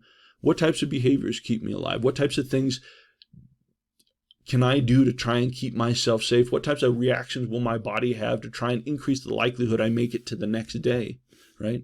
Well, having persistent memories of past situations where I've been beaten, abused, nearly killed, victimized, having those in my head all the time is helpful, right? It keeps me from like, oh, I forgot that I was about nearly killed the other day when this happened. No, it's constantly in my mind, so I can't forget because that keeps me alive, right? I'm hyperreactive to any type of stimuli, internal, external, that might cue up memories of danger, right? If I see or engage in anything that starts to remind me of situations in the past where I've been put in danger, all of a sudden that fight or flight reaction kicks in because it's keeping me safe. Having to go through and consider like, oh, this seems similar to the place where last time I was sexually abused or victimized, and so, hey, maybe I should keep my head on a swivel in this situation. No, it's automatic. Anything that even slightly might come in triggers those reactions. Same thing, if this is a situation that resembles a place where I was injured or victimized before, I'm going to avoid that like the plague. I'm going to start looking at things differently than I might have before, right? We all, most of us probably, generally walk around with the general belief that, if I do good things and I'm responsible, good things are going to happen. People are going to be predictable for the most part. People are generally trustworthy. Things are okay, right?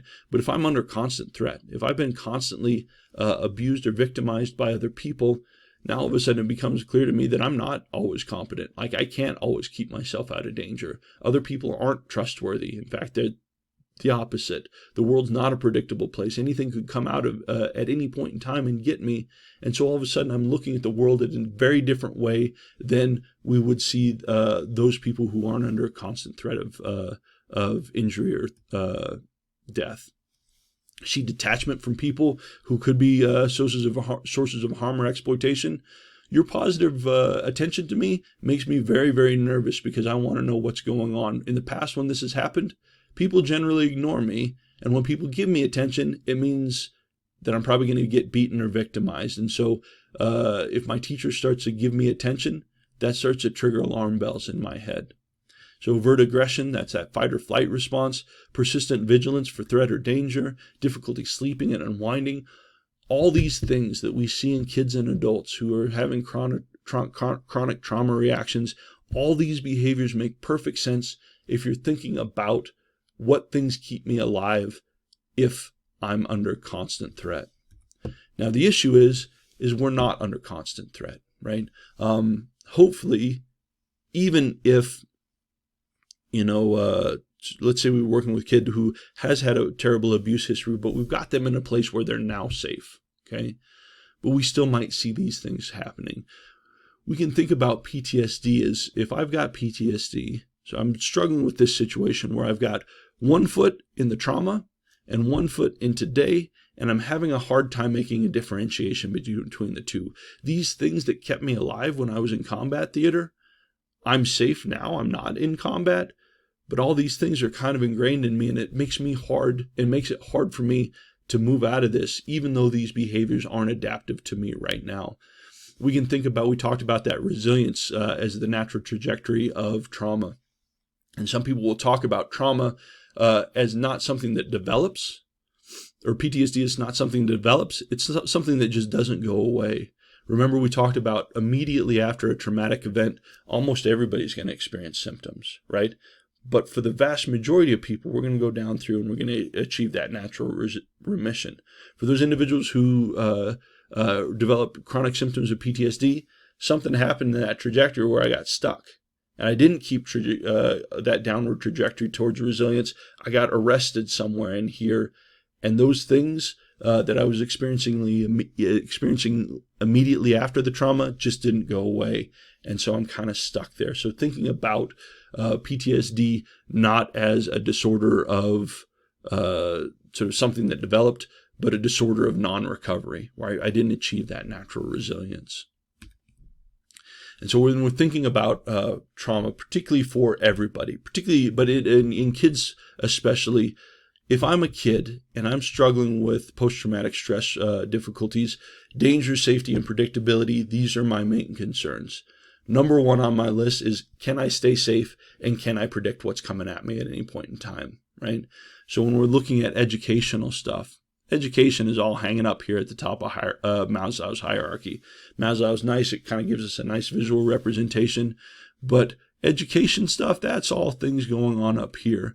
If I don't have basic safety, whether that's real, I'm in a dangerous situation, or whether PTSD has me sort of with one foot in the past where I'm constantly feeling as though I'm under threat, these safety needs and maybe these physiological needs, these are the things that aren't being addressed, right? And so I can't succeed in academics relationships if I'm worried about this stuff as opposed to the things that I'm supposed to be doing in terms of math, history, reading, writing assignments, things along those lines.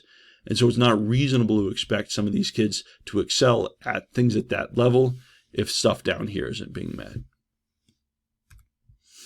So we can talk about this from an academic standpoint. And as a clinician, I can say, oh, this is what PTSD looks like. But there are a lot of resources out there of people who have sort of talked about their lived experience. If anybody's read Hillbilly Elegy, there's a book came out a few years ago. It's excellent. But this is a gentleman who grew up in Appalachia, area of the country where there's a lot of poverty, a lot of systematic issues, and talking about sort of this feeling of being constantly under threat, having this hardwired fight or flight response that at all times, even if I'm out of that situation, still feeling constant pressure and sort of anything that could project threat or confrontation triggers this emotion and sort of this prepared response in me, even when I know it's not adaptive, even when I know in my brain I'm safe, still getting to a point where I'm not automatically going into danger mode every time I run into something can start to become difficult. So again, if you're interested, an excellent read and sort of a nice description of a lived experience of people, of a person who's been through some of this stuff. Okay. So when we're thinking about trauma and PTSD and thinking about behaviors in the classroom, thinking about this relationship between triggered memories and triggers and sort of some avoidance things, okay? Primary focus of fear for PTSD are these thoughts and images of this traumatic experience. When these things are in my head, they're so distressing and they're so upsetting. I have reactions, and as a consequence of that, I will try and do whatever I can to not think about this and to avoid thoughts and situations that might cause thoughts and images to pop into my head, right? Which makes a lot of sense. If I'm in a situation that makes me uncomfortable, what's the best way to reduce my anxiety in that situation? To get out. As soon as I get out, my anxiety comes down immediately. If I'm scared of dogs and I'm around a dog, my anxiety goes through the roof. Best way to get my anxiety down real quick is to get away from that dog. As soon as I get away from that dog, anxiety comes down, right? This is very effective in the short term, but unfortunately, with PTSD and any other form of anxiety, this avoidance, it makes sense, but it just perpetuates symptoms. I never have the potential or give myself the opportunity to realize this is scary, but I can deal with it. I can go through and I can manage my emotions. I can sort of persist through this. These things that I'm afraid will happen in this situation, this is an objectively safe situation. I can manage. I can work through this stuff, right? But what we see is this avoidance in response to anything that might trigger a memory directly or indirectly in kids and anybody. This can be people, right? If I've been severely abused by a male family member, maybe in school, I'm really don't do well among male faculty, right? I'm fine with female faculty, but when I'm around males, particularly males who maybe have sort of a distinctive feature, that triggers a response in me. Different types of objects, sort of events, activities, places can serve as dates are a big one, right? If I start to come up on anniversary reactions, that's something that can happen. A big one that we need to be aware of is internal sensations, okay? Let's say in my home, my dad sometimes comes through and he beats me. And when he lays into me, my heart starts to increase and my breathing starts to increase and I get shaky and sweaty when he's going through and he's beating me. And so now when I'm at school, I'm doing fine. I'm out on the playground, but I'm running and I'm sort of playing and I'm having a good time. But all of a sudden my heart starts to race and my breathing starts to increase. I start to get shaky and sweaty. And all of a sudden I'm having a meltdown and I don't know why. As a kid, it's hard for me to make that connection, but all of a sudden those physiological sensations that are associated with positive play have now triggered an emotion or a memory of this traumatic event, and now I've had a complete switch in my reactions that looks to, if I'm just someone on the playground, all of a sudden someone had a meltdown and I don't understand why, right? So just one example of how these triggers can come through and start to impact behavior, right? And one of the things that makes trauma and PTSD such a difficult thing to deal with is the range and accessibility of triggers, right? It's impossible to eliminate all the possibility of exposure to direct or indirect reminders of the event because it's such a broad network. I think about in this training, you all have been sitting here attentive, sort of listening to, sort of hanging on my every word, right? But probably at some point I might have said something and you started to think about something else, which led you to think about something else, which led you to think about something else. And all of a sudden within the, a couple of seconds, you are a million miles off of what we're talking about right now. Take that, multiply it by 1 billion, and that's what it's like to have PTSD. Anything that I'm doing completely no relation to anything that happened to me in terms of my traumatic event, 1, 2, 3 steps, and all of a sudden I'm back there, right? We see this cognitive network of memories that are really, really large, really, really activated, and particularly for some of our survivors, this event is a central component of their life. In my life story, there was before this thing happened, and then there's after this thing happened. But this is the node, this is the central part of my life story. And anything that I think about or encounter is very easily connected back to this experience. And when I think about it, I get upset, I get physically upset, I get emotionally upset, I get shaky, I get sweaty, and it's uncomfortable and it's really super scary. And if I start to try and avoid all things that start to trigger those emotions, my world gets very small. I can't do things that other people do. I can't go places that I want to go. I can't manage my emotions in places where I need to manage my emotions. And so this is why it starts to become important to try and provide some assistance to help people go through and confront some of these memories and sort of work with and process some of these reactions so that people can go through and live positive, successful lives. So just as we had talked about risk or sort of factors related to resilience, we also know that those individuals who go on to develop chronic symptoms of post-traumatic stress disorder, it's not a random thing, right? There are specific factors or features of the trauma type, right? Not all traumas are created equal. There are some types of events. If I get in a car accident, there's a chance that I will develop PTSD. If I experience a sexual assault, the chance I develop PTSD is much, much higher, right? So the type of exposure that people go on and experience can be a big risk factor. The frequency and severity of exposure. Again, we talked about people are resilient. And so maybe I get in an accident and I'm able to bounce back from that. But then maybe I get sort of beaten up somewhere and I'm able to bounce back from that. It takes me a little bit longer.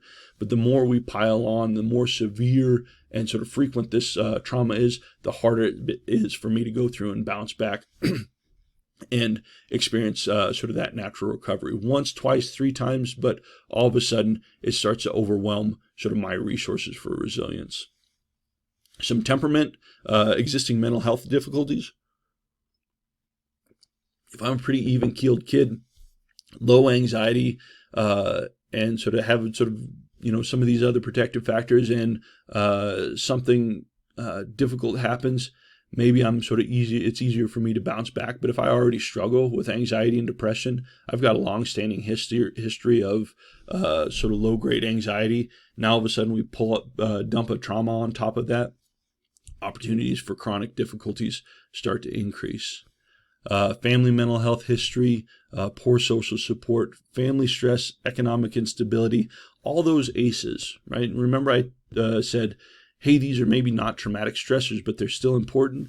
This is where this starts to become important, right? So there was a question about, how does COVID relate to this? How does COVID play into sort of what we might see for kids coming back to our schools? It's complicated, right? And we don't know 100%. But my guesses would be, one, as people have pointed out, you all are working with some kids who school is a safe place. School is the haven where I get food, where I get shelter, where I have appropriate adults.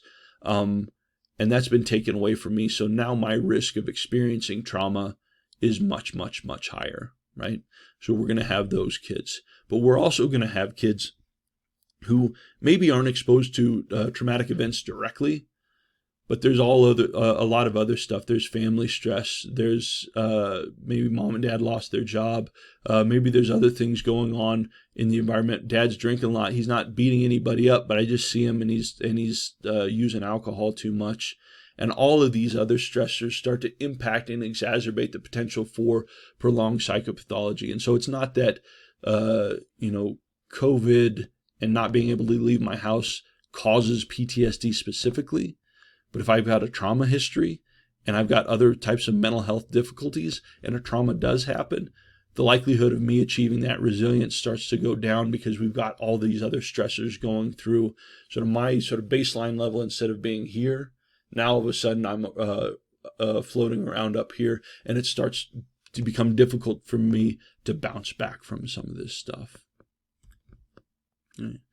Other long-term impacts, psychosocial stuff, academic stuff. These are the things that happen sort of maybe in the short term, right? We're seeing these things going on in schools and kids who have been exposed to trauma, academic impairment, behavioral issues, increased risk for dropout and suspensions, having sort of risky sexualized behavior, poor interpersonal functioning, increase for alcohol, substance use, suicide, self-harm. These are all things that are kind of maybe going on in the short term. But when we look at research looking farther out, we see long-term difficulties. And again, for these kids who don't get intervention, who don't have anything to go through to try and help manage these reactions, we start to see not just in the short term, but long term, occupational difficulties, right?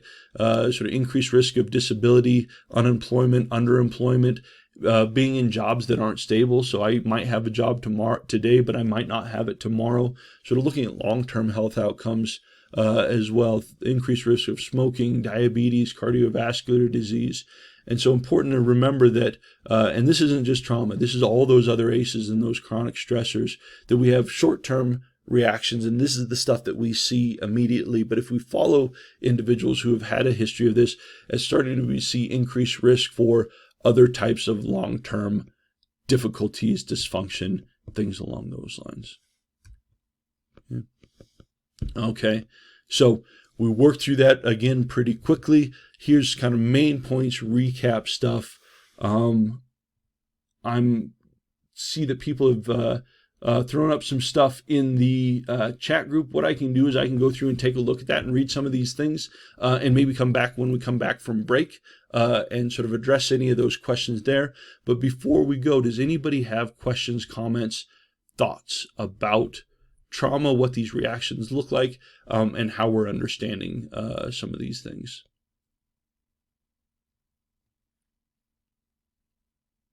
There's a couple comments that came through during that last section on the chat. Okay. Yeah, I'll go through and take a look, and when we come back, address those things. But if other stuff comes up, go through and toss that in the chat. And so when we come back from a break, let's say let's try and come back at 10:10, a little bit shorter break, but that'll hopefully give us time to sort of get through and maybe finish up a little early once we finish up with this last stuff. So if you have questions, go ahead, drop it in the chat. When we come back at 10 after, we'll address those questions and then finish up with suggestions, things that you might consider for the classroom. Cool. All right. Thanks, everyone. All right, folks.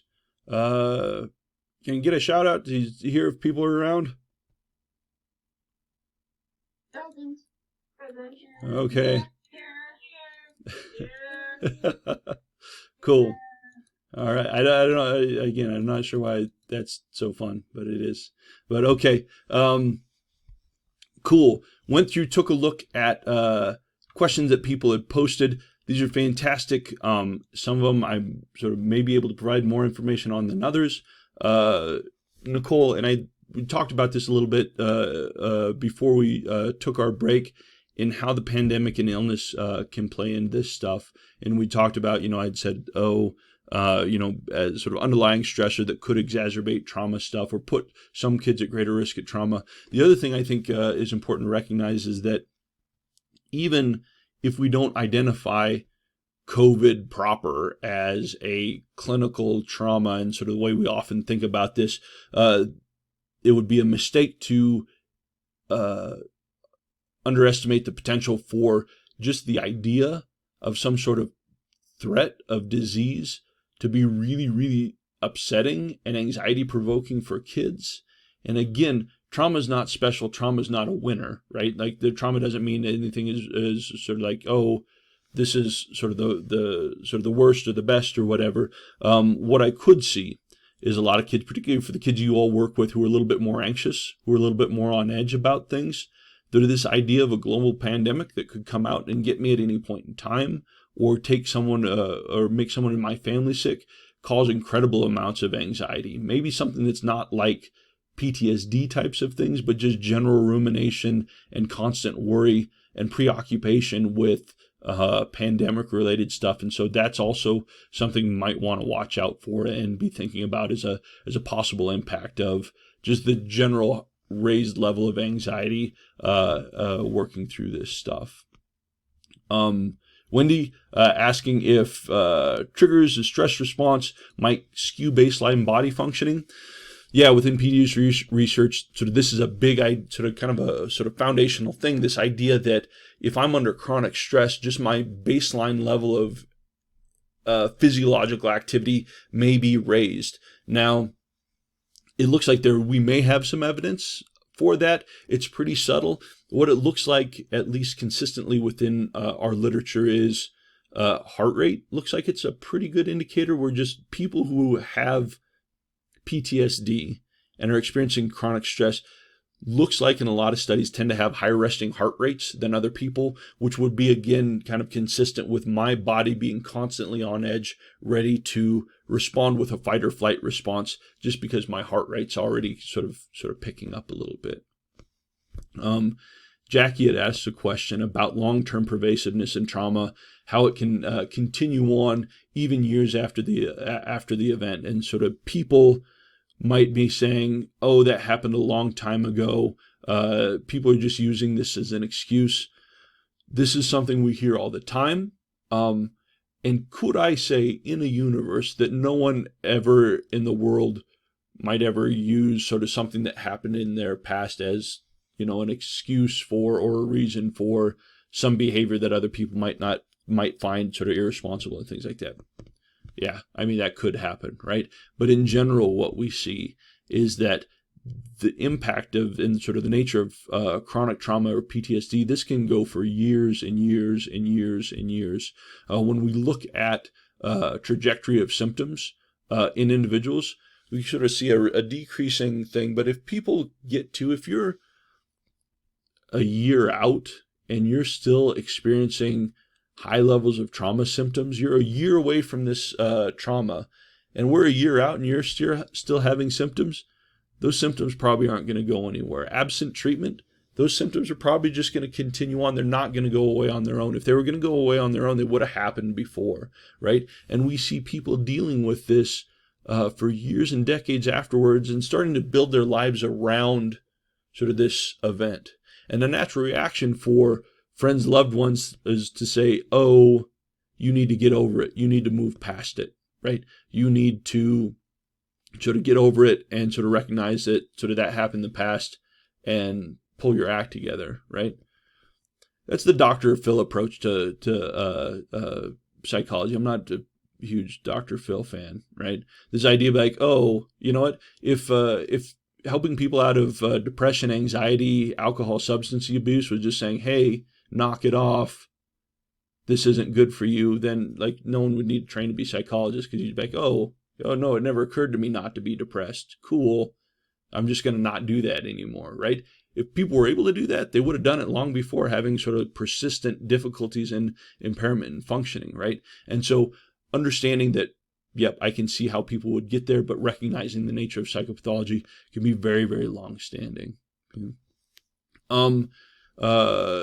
Nicole had a question about programs like Sources of Strength and helping to build support and resilience in kids. Nicole, I'm not familiar with Sources of Strength. Can you tell me a little bit about that program?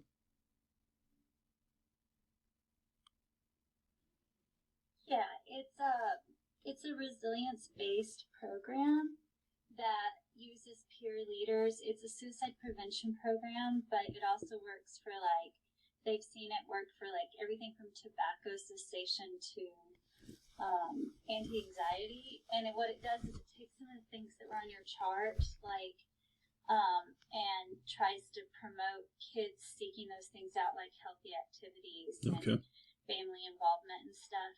I think there's one at the university, Lena at the Wellness Center runs too. But I just was wondering, because there's been mixed reviews on them. I am a adult advisor for it and a trainer.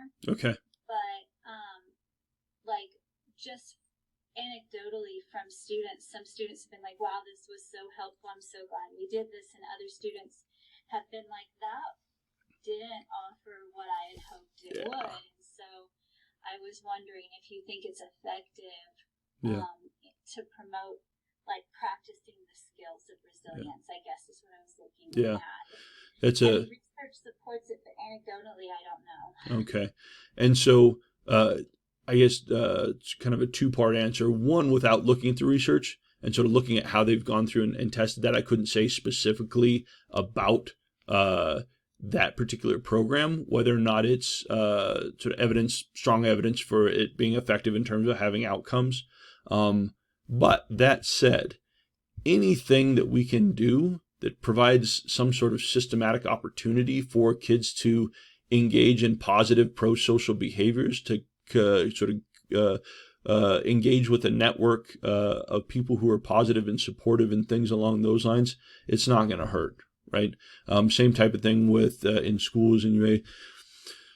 Social skills programs, right? There's a lot of stuff out there that like, oh, here's a social skill program. The evidence on sort of the consistent impact of social skills programs is kind of mixed, right? But at the end of the day, it probably doesn't hurt, right? Now, would I encourage someone to go through and spend lots and lots and lots of money and sort of put their entire plan around that? Maybe not, right?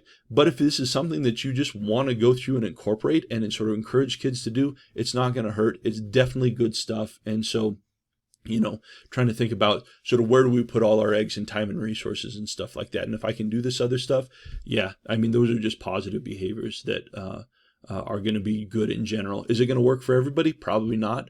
But if you pick up a kid here or there and it helps increase the likelihood of them having positive behaviors, that's awesome. I say it's worth it, right? So it starts to run in some of that cost benefit stuff.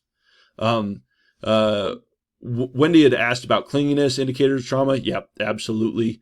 And sort of suggestions for helping Virginia facilitating safety in folks who are suffering with trauma and PTSD. We're going to talk about that here in this next section, working towards what can we do about it, okay? What types of things? So we know what trauma is. We know how often it happens. We know what the outcomes can be, right? So what do we do to step in and intervene? Now, we've got really, really strong, good evidence-based treatments for trauma-related difficulties in kids and adolescents. We've got trauma-focused sort of programs like trauma-focused cognitive behavioral therapy, interventions that are developed specifically for schools, cognitive behavioral intervention for trauma in schools. So we've got these types of treatment packages that we know are effective if we can get kids going through and starting to process some of these trauma memories.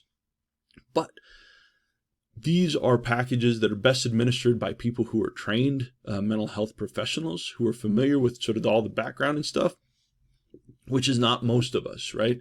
And you're probably saying to yourself, well, I can't do that. One, I'm not trained to do it. And two, I sort of am an instructor. I need to sort of be making sure I'm doing sort of focusing on instruction stuff. And I would say absolutely, right?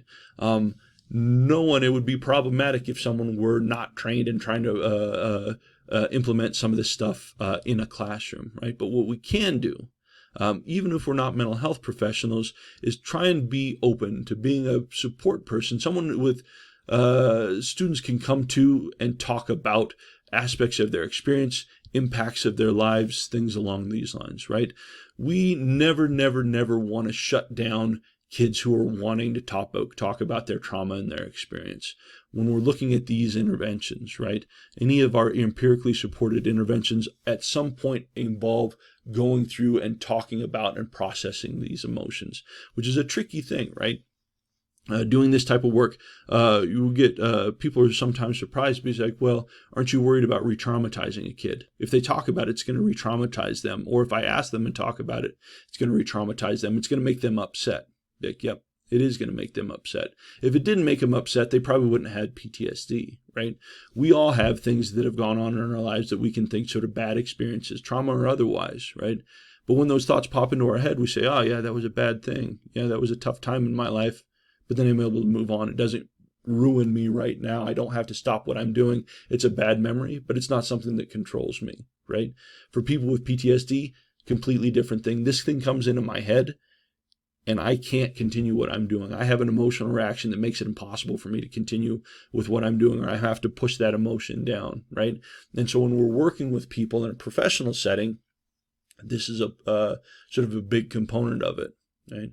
One of the examples I'll use or metaphors I'll use is we get, so we're moving right now in the middle of a pandemic, maybe not a great idea, but let's say I reach down, grab a piece of furniture, get a deep sliver, sort of bad sliver in there. That's going to hurt, right? And if I touch it, it's going to hurt.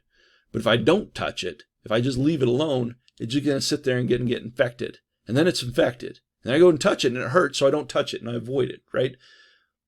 But it's just going to sit there and so it's going to stew and it's going to continue to be infected. In order to go through and do that, I'm going to have to get that sliver out of there. And it's going to hurt and it's going to be painful, But that just tells me I'm sort of focusing on the right thing. And once I get that out of there and sort of process that, that's when I can go through and start to sort of put this memory, this experience back in its place. It's never going to be a good memory. It's never going to be something I'm like, oh, I'm glad that happened to me, right? But it's going to be something that gets put in that same category as sort of other types of bad things that happen in our life. If I think about it, it doesn't control what I'm doing right now, right? Now, this is the stuff that we're doing, sort of working in treatment. But again, remember that the vast majority of people who experience trauma are going to develop a natural recovery. And part of that is having people that they can talk to and process, right? It's not something I need to go to therapy for, because I got friends, family, supportive people around me who I can go through and I can talk about sort of these difficulties and the thing that happened to me. And so I can sort of start to verbalize this stuff. This is where all of us as support people can be sort of just empathic and a supportive individual to encourage kids to go through and, start to get some of this stuff out. Processing this is going to help people work through difficult memories. It's going to help people sort of, if I'm a survivor and I'm sort of thinking that, hey, this means that I'm ruined, this means that I'm no good, that no one will ever like me. If I'm going through and talking with people about this, can start to challenge some of those ways of thinking and starting to combat these feelings of guilt, shame, and stigma. This is, in my mind, sort of really the thing that makes it so scary to talk about this stuff. Because if I talk about it with other people, these things that have happened to me are not things that I can verbalize, because if I say them, it causes me so much emotion. But if I can start to get that out and I can talk with people and realize that I can talk with people and they don't run away from me, they encourage me to talk about this stuff, and it allows me to go through and start to deal and cope and grapple and make some meaning around my experience. This is the stuff that's helpful, right? And it doesn't have to occur within the context of a treatment session. For most of us, this is what happens in our own relationships. Now, if I'm a kid and maybe I don't have those relationships at home, or I can't talk with mom about this, or I can't talk with dad about this, but if you're identified as a trusted person, and who knows why kids identify certain people or gravitate towards certain people, but allowing and sort of just being sort of there as a sounding board for kids to go through and talk about this stuff can be incredibly helpful. You're not doing therapy, you're not doing treatment. It's just sort of being there to provide a support. And again, this is one of the things, a big question, sort of doing this type of work. People say, okay, what do I do? I've got someone who's wanting to come through and talk about this stuff. What do I say to people? Again, I don't have a magic bullet. I don't have sort of magic words to say to people to make it okay, because there's nothing you can say to make it okay. What they're experiencing is an expected reaction to a very, very difficult event. But what we can do is we can treat people the same way we would treat any other trusted friend or loved one. Again, same thing with the initial disclosure. We can validate their feelings. We can be empathic, normalize that, hey, what you're experiencing is something that people go through. You're not alone in this. Sort of being present, being active. Don't avoid topics. Particularly in kids, no one wants to hear about physical, sexual abuse, victimization of kids. It's a hard thing to hear.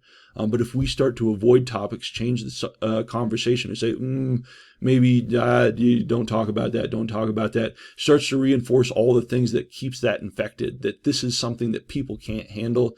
This is something, if I try and tell you about something about myself and you say, no, don't tell me about that, you're not telling me not to tell you about that because it's something good and exciting about my life. It's because it's something bad that no one wants to hear, right? And so being careful not to try and encourage people to change or not talk about it. Now, kids shouldn't be talking about this with everybody. This should be sort of conversations with trusted individuals, but being open to these conversations and reinforcing the courage that people have to go through and talk about this. Other types of things, if kids are working through this with us and sort of wanting to talk with us, trying to keep our answers simple and realistic, right? Being developmentally appropriate to the age group, and sort of being realistic, be like, oh, you don't want to say, oh, no one will ever judge you for if they know that you've been sexually abused. That's not true. Some people will, right? But saying, hey, you know what? There are people you can talk to who understand, and you're not the only person who goes through this. It's unfortunate, but you know what? People go through and they sort of can bounce back. Things that are realistic and straightforward, and helping people sort of process some of this stuff. There's developing clear and concrete plans for maintaining safety. This was a question that came up, right? Now, again, I can't emphasize this enough. No one expects you to be doing this. Sort of, you're not the lone soldier out there in charge of dealing with all things that kids are coming in with. And if that's the approach you're taking, you're probably doing it wrong, right? But sometimes you're going to have kids who may have expressed potential threat in the home. And maybe you've called the cops. Maybe you called the police a couple different times. Police have gone through and done checks and say, it's fine when we go over. There's not anything we can do, right?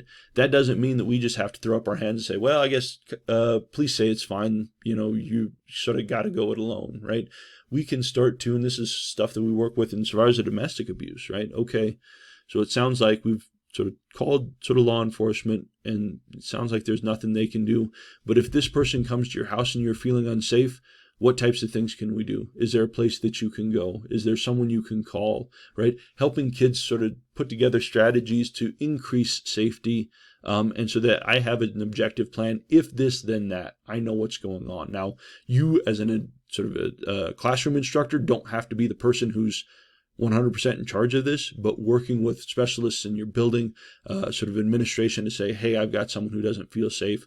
Can we help them come up with sort of resources to make sure that that if something goes bad, that they can have an escape. Respond calmly and compassionately, trying not to express shock or judgment. Again, this is a middle ground, right? It's understandable and expected for you to have emotions in response to hearing difficult things. But what we want to try and do is not make it about us, trying to manage that in a way that's empathic, that's an appropriate level of reflection, that doesn't go over the top and might start to shut people down. Letting kids tell their story. Sometimes, again, if someone's talking with you about their trauma experience and you're doing most of the talking, you're doing it wrong. Sometimes we just need to just be there and just listen and let kids sort of tell their story in sort of, let's not worry about sort of, do they have all the facts straight or sort of the dates or sort of this, that, and the other thing. There's a time and a place for that type of forensic stuff. But if I'm just trying to process and work through stuff, I'm just going to go through and just sort of let you talk.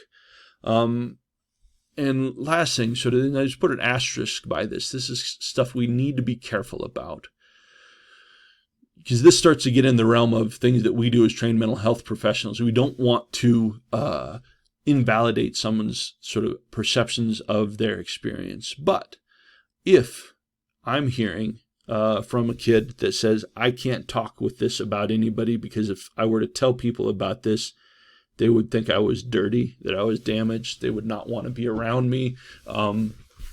They would think terribly of me, right?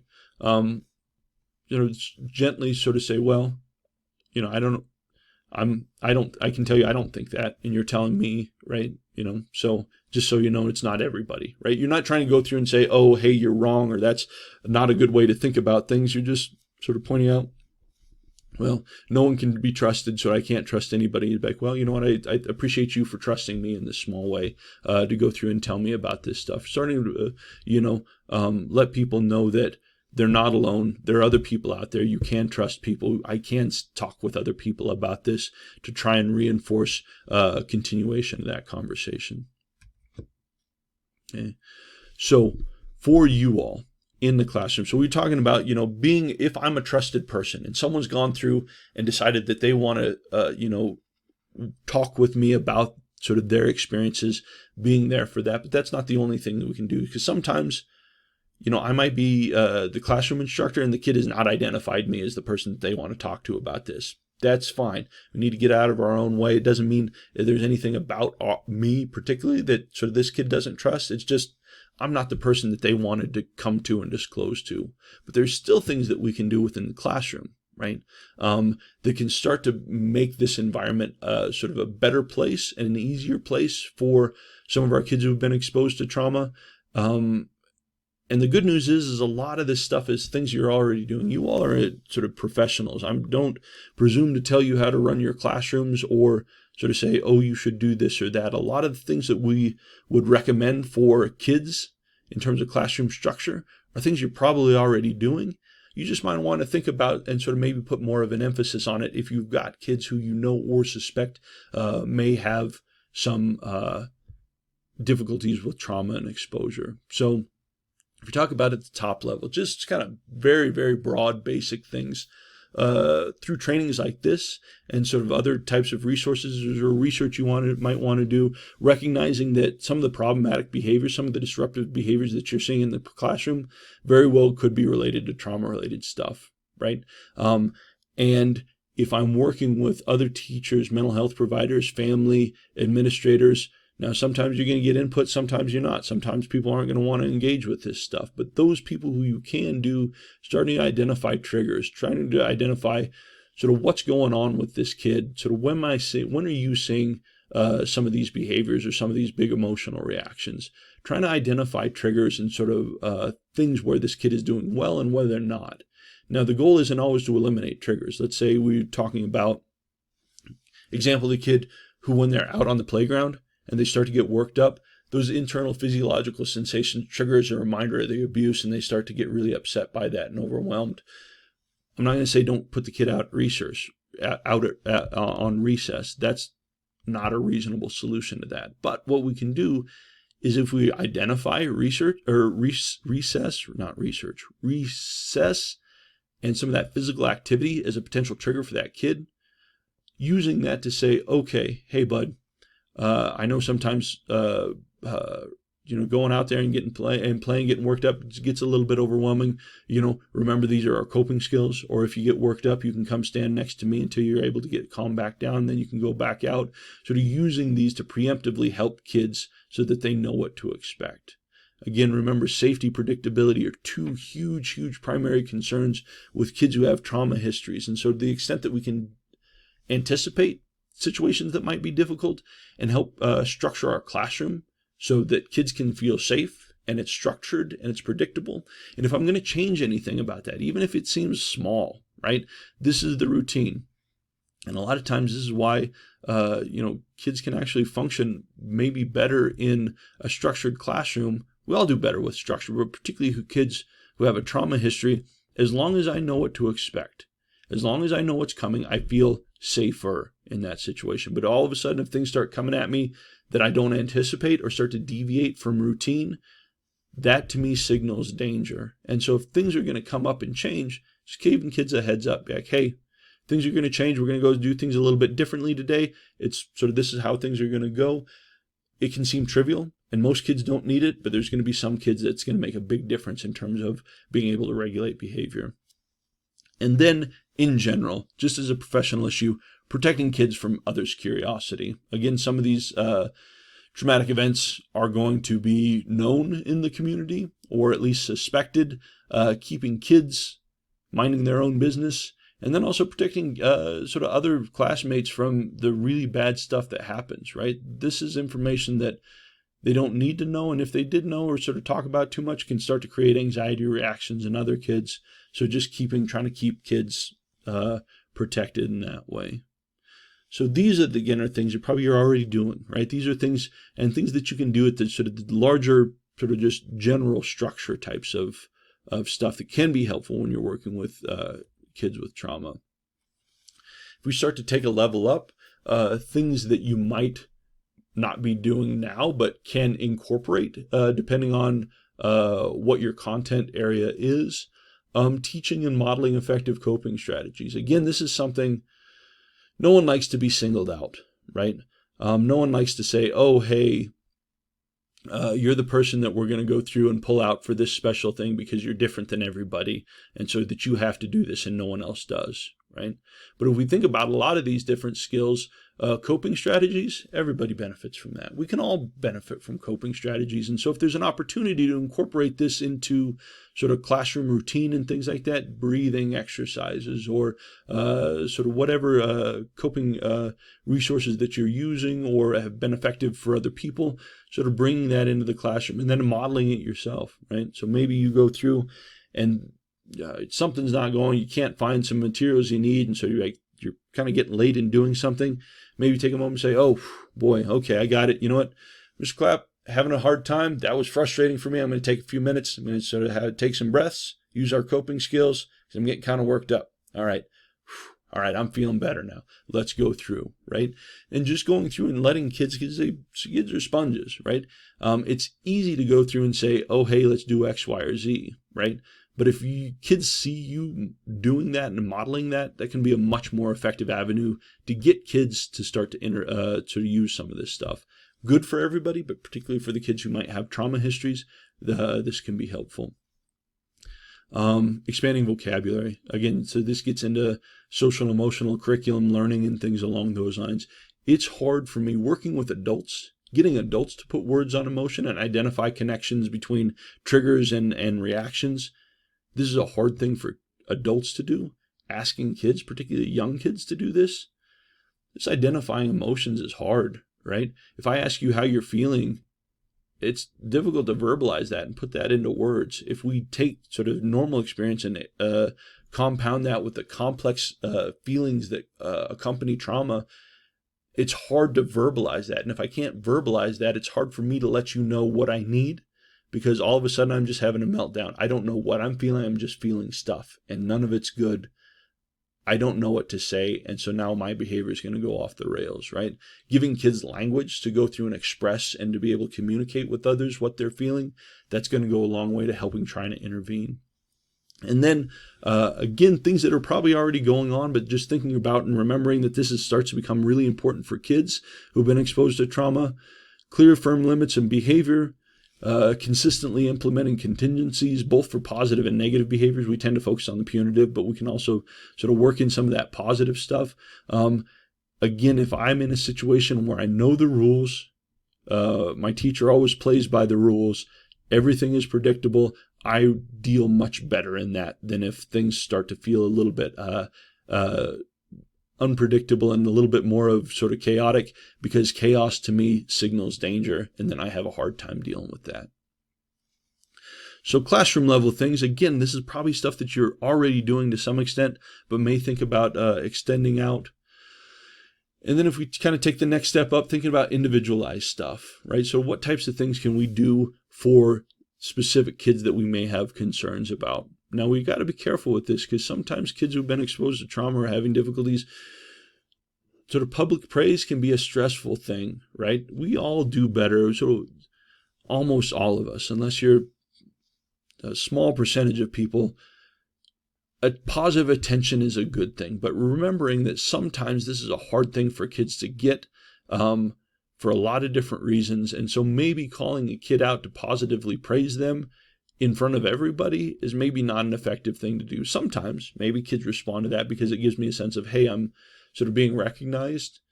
But sometimes you might get a negative reaction to that. And sometimes that positive praise might happen on the down low, right? Just letting kids know, I'm not singling you out. I'm not trying to make a big deal about this in front of other people. But hey, you know what? I see what you're doing. I appreciate the work that you've been doing today. You know what?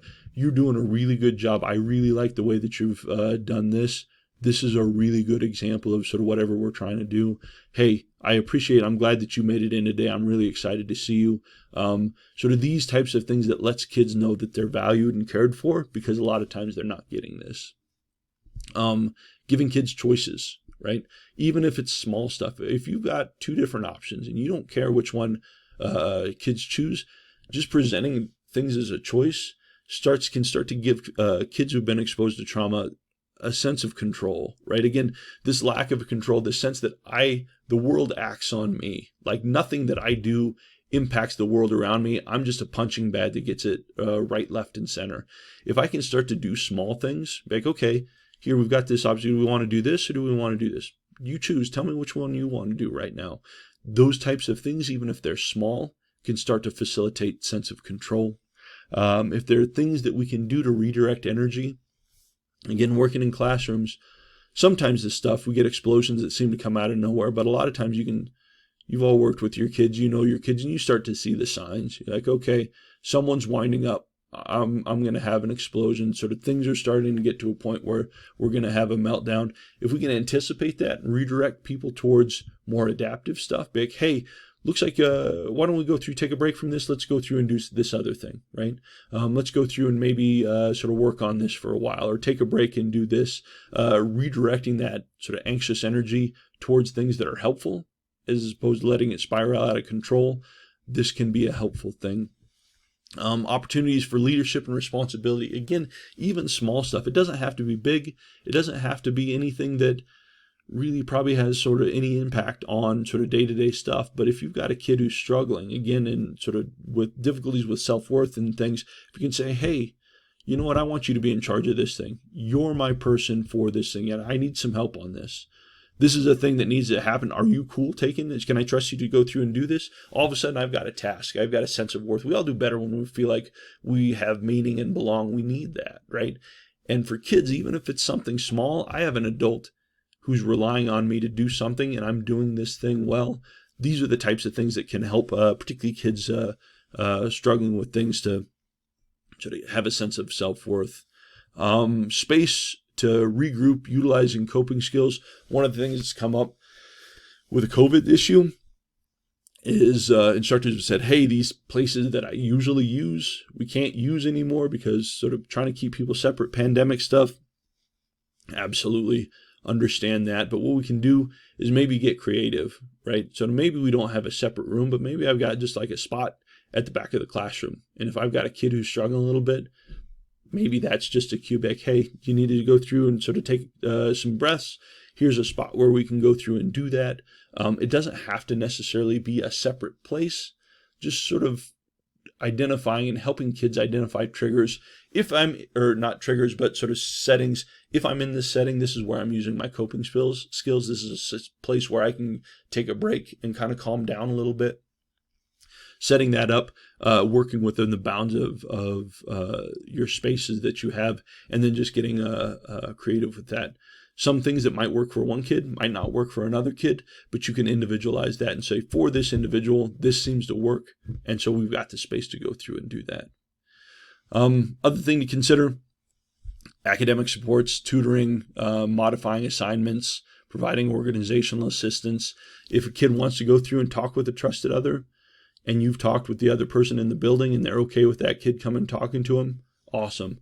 The question is, what will happen if they go through and abuse it? Maybe, I don't know, right? But you all have expertise. You know these kids. You could probably determine whether or not, is this kid really starting to get cranked up and feeling overwhelmed, or is this kid sort of maybe not wanting to do something?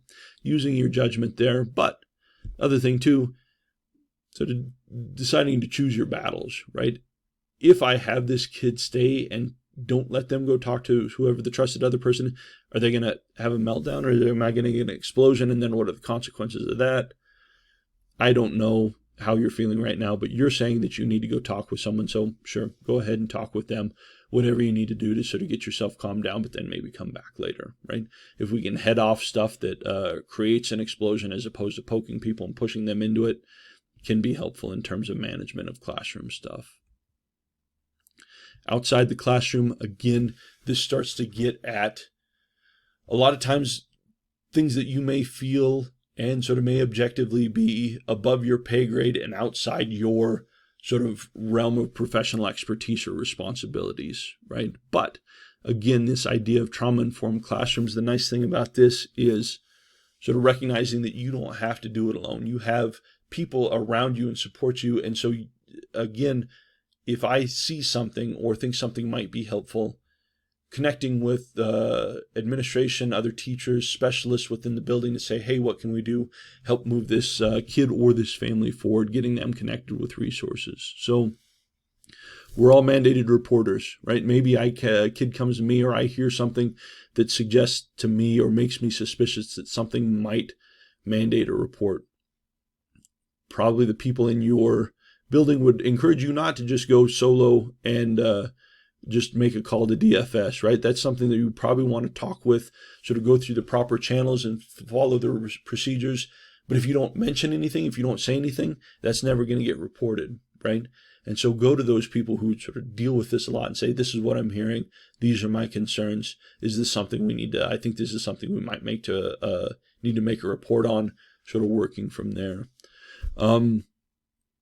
Just as kids will gravitate towards certain individuals as trusted others, we can get the same thing as families, right? You all have worked with families, sort of kids are coming through, you know these people, and maybe you've got a family who trusts you They don't trust the school for some reason, but they trust you, right? And so maybe you're the conduit to getting families, caregivers linked in with resources, helping them establish structure in the home, opening lines of communication for the use of coping skills, right? This starts to extend out beyond just instruction in the classroom. But maybe you've got a family member who's coming in, or a caregiver saying, hey, I'm sort of, this is going on, or I have these concerns, and you can say, yeah, I'm seeing some of that stuff here when I'm got so-and-so in class. These are some things that we've done that are effective. I'm seeing that they tend to do better with this, or if we can provide this type of structure, helping families. And sometimes, right, the concern is like the families don't want to be involved and are disconnected, and that's a huge problem, right? But sometimes we get families who are and are reaching out and thinking about either ourselves or getting them in touch with supports, because if they're trying, we want to facilitate that to the greatest extent possible. And then, again, just working with maintaining communication with other people in our building, creating this network to make sure that you're not the only person who has to be in charge of stuff, but that we're communicating so stuff doesn't fall through the cracks. If 10 of us know about something, it's much harder for something to fall through the cracks than if it's just me trying to make a decision on whether or not I should act on something or not. So going through and maintaining those open lines of communication so that we can be all on the same page. Again, thinking about consistency for kids who've been exposed to trauma. It starts to get tough if I go in this classroom and the rules was different, and I go to this classroom and the rules are different, and I do this classroom and the rules are different, and then things are different out here.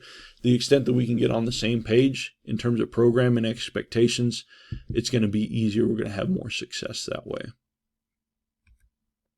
Okay. Questions about anything up to this point? And again, I can't emphasize this enough. I am not a K through 12 teacher. I don't deal with the day-to-day classroom issues that you all deal with.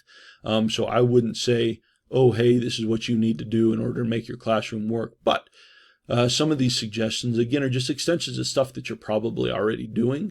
And so the extent that you can just be aware that, hey, some of these things, you're maybe getting a little loose, or sort of maybe tighten this stuff up, or sort of put these things in place specifically for this kid. These are things that can help, one, the kid, and sort of two, your own mental health in terms of trying to keep classrooms organized and on track with stuff. Right?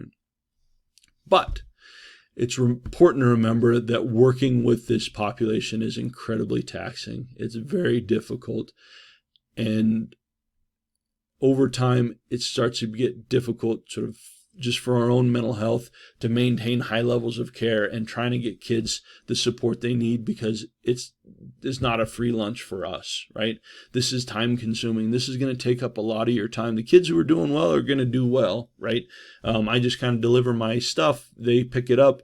The kids who need more attention, this may be where all of my attention goes. The progress that we see is incremental. We often don't see big jumps. Sometimes we do, and when those happen, they're awesome. But a lot of times, it's sort of a game of inches. It's a slow grind, and sort of the progress that we make doesn't happen all at once. It unfolds over weeks and months, and it can be hard when we're sort of stuck in the middle of it to say, I'm still having troubles with this kid, right? Now, if I'm working with somebody, this is not just kids. This is all types of mental health stuff, right? And if I'm a clinician, I can step back and say, well, this is where you were at when you came in, and this is where we're at now. And these are the things that you're doing now that you couldn't be doing before. Sort of being able to step back and provide that perspective. But if you're on the ground, sort of in the trenches, day in and day out, it can be hard to sort of take that step back and see this progress, even if it is there. Hearing about trauma and all the terrible things that happen that other people do to other people, seeing the consequences is a hard thing to take on, particularly if it's coming in and day out. And if we've been working with somebody for days, weeks, months, sort of longer, and we're making progress, and we're saying, hey, I've got this kid, and they're moving from here, they're doing these things, and they couldn't do this, right? They're able to do these things when they weren't before. It's slow, but I'm making progress with this person. And then all of a sudden something changes that's outside this kid's environment, that's outside of our control. Is it gone, right? Months and months of work erased over the course of a day or two if things have changed. And it's hard to stay motivated with that. We can start to fall into despair and anger and sort of thinking about what's the point? Why even put forth the effort? And we can start to get some stuff. And this is an area of research looking at compassion fatigue when we're working with kids who are struggling with this stuff, burnout types of things. Find that I'm pretty irritable and impatient. I'm having a hard time concentrating on things. I'm feeling disorganized, feeling detached and numb. Right? As kids, good things happen. Okay, I'm not feeling anything. Bad things happen. Sure, why not? It's what else did we expect, right? I'm starting to have intrusive memories and nightmares, maybe about the things that I've heard go on in this family, or the things that I'm afraid go on in this family, and it pushes me to a point where I'm done, and I am saying, you know what, this kid's screwed. This situation, there's nothing we can do about this kid. So there's no right. I'm not even putting the time and effort because it doesn't matter, right? Even if we do make progress, it'll be gone, sort of just like that. Easy to fall into sort of these difficulties, right? And if you're someone who's worked with this population or had students in the past, you know what I'm talking about. You've felt this. I put occasional feelings. That's probably being generous. This is going to be a near universal if you're working with this stuff on a regular basis. Right? So what we need to do is make sure that all the things that we're asking our students to do, that we're doing ourselves, right? We need to monitor, in terms of self-care stuff, monitor our own emotions and reactions. If I have a partner or a family member who says, hey, you seem to be pretty stressed out. I'm not stressed, I'm fine. Like, well, if you weren't stressed out or doing something that would indicate you're stressed, they probably wouldn't have mentioned it in the first place, right? Recognizing the impact that this has on us and our emotions and how we behave and interact, and sort of using that as a signal that maybe I need to put something in place. Engaging in our support networks in a productive manner. Okay, so as a clinician, I can't just go through and tell anybody, sort of friends, family, whoever, about like all the stuff that I'm hearing in a session because it's confidential. That would be a violation of privacy, particularly in a small community, right? Same thing for you. You're working with kids. You can't just talk with whoever about the things that you're seeing and know, but you can talk with colleagues. You all are working by the same rules. You all have the same confidentiality rules. And so colleagues can be a tremendous source of support, but it's also easy. Venting is helpful sometimes, and we all need just sort of get stuff off our chest. But if we start to recognize that every time I'm working and talking with my colleagues and trying to get support, it's more in the negative direction, and all we do is just feed off of one another and go down this negative cycle, understandable, but recognize that can sometimes not be helpful. That's actually maybe detrimental to sort of trying to get back in a place where we're in a position to go through and help people. Establishing routines, nutrition, exercise, hobbies, activities, recreation, pleasurable events, things that you find to be enjoyable and important. Sort of working those in and making sure that you've got that scheduled in, because I can't help other people if I have nothing in the tank, right? Think about, it's sort of used a lot, but I think it's a good metaphor.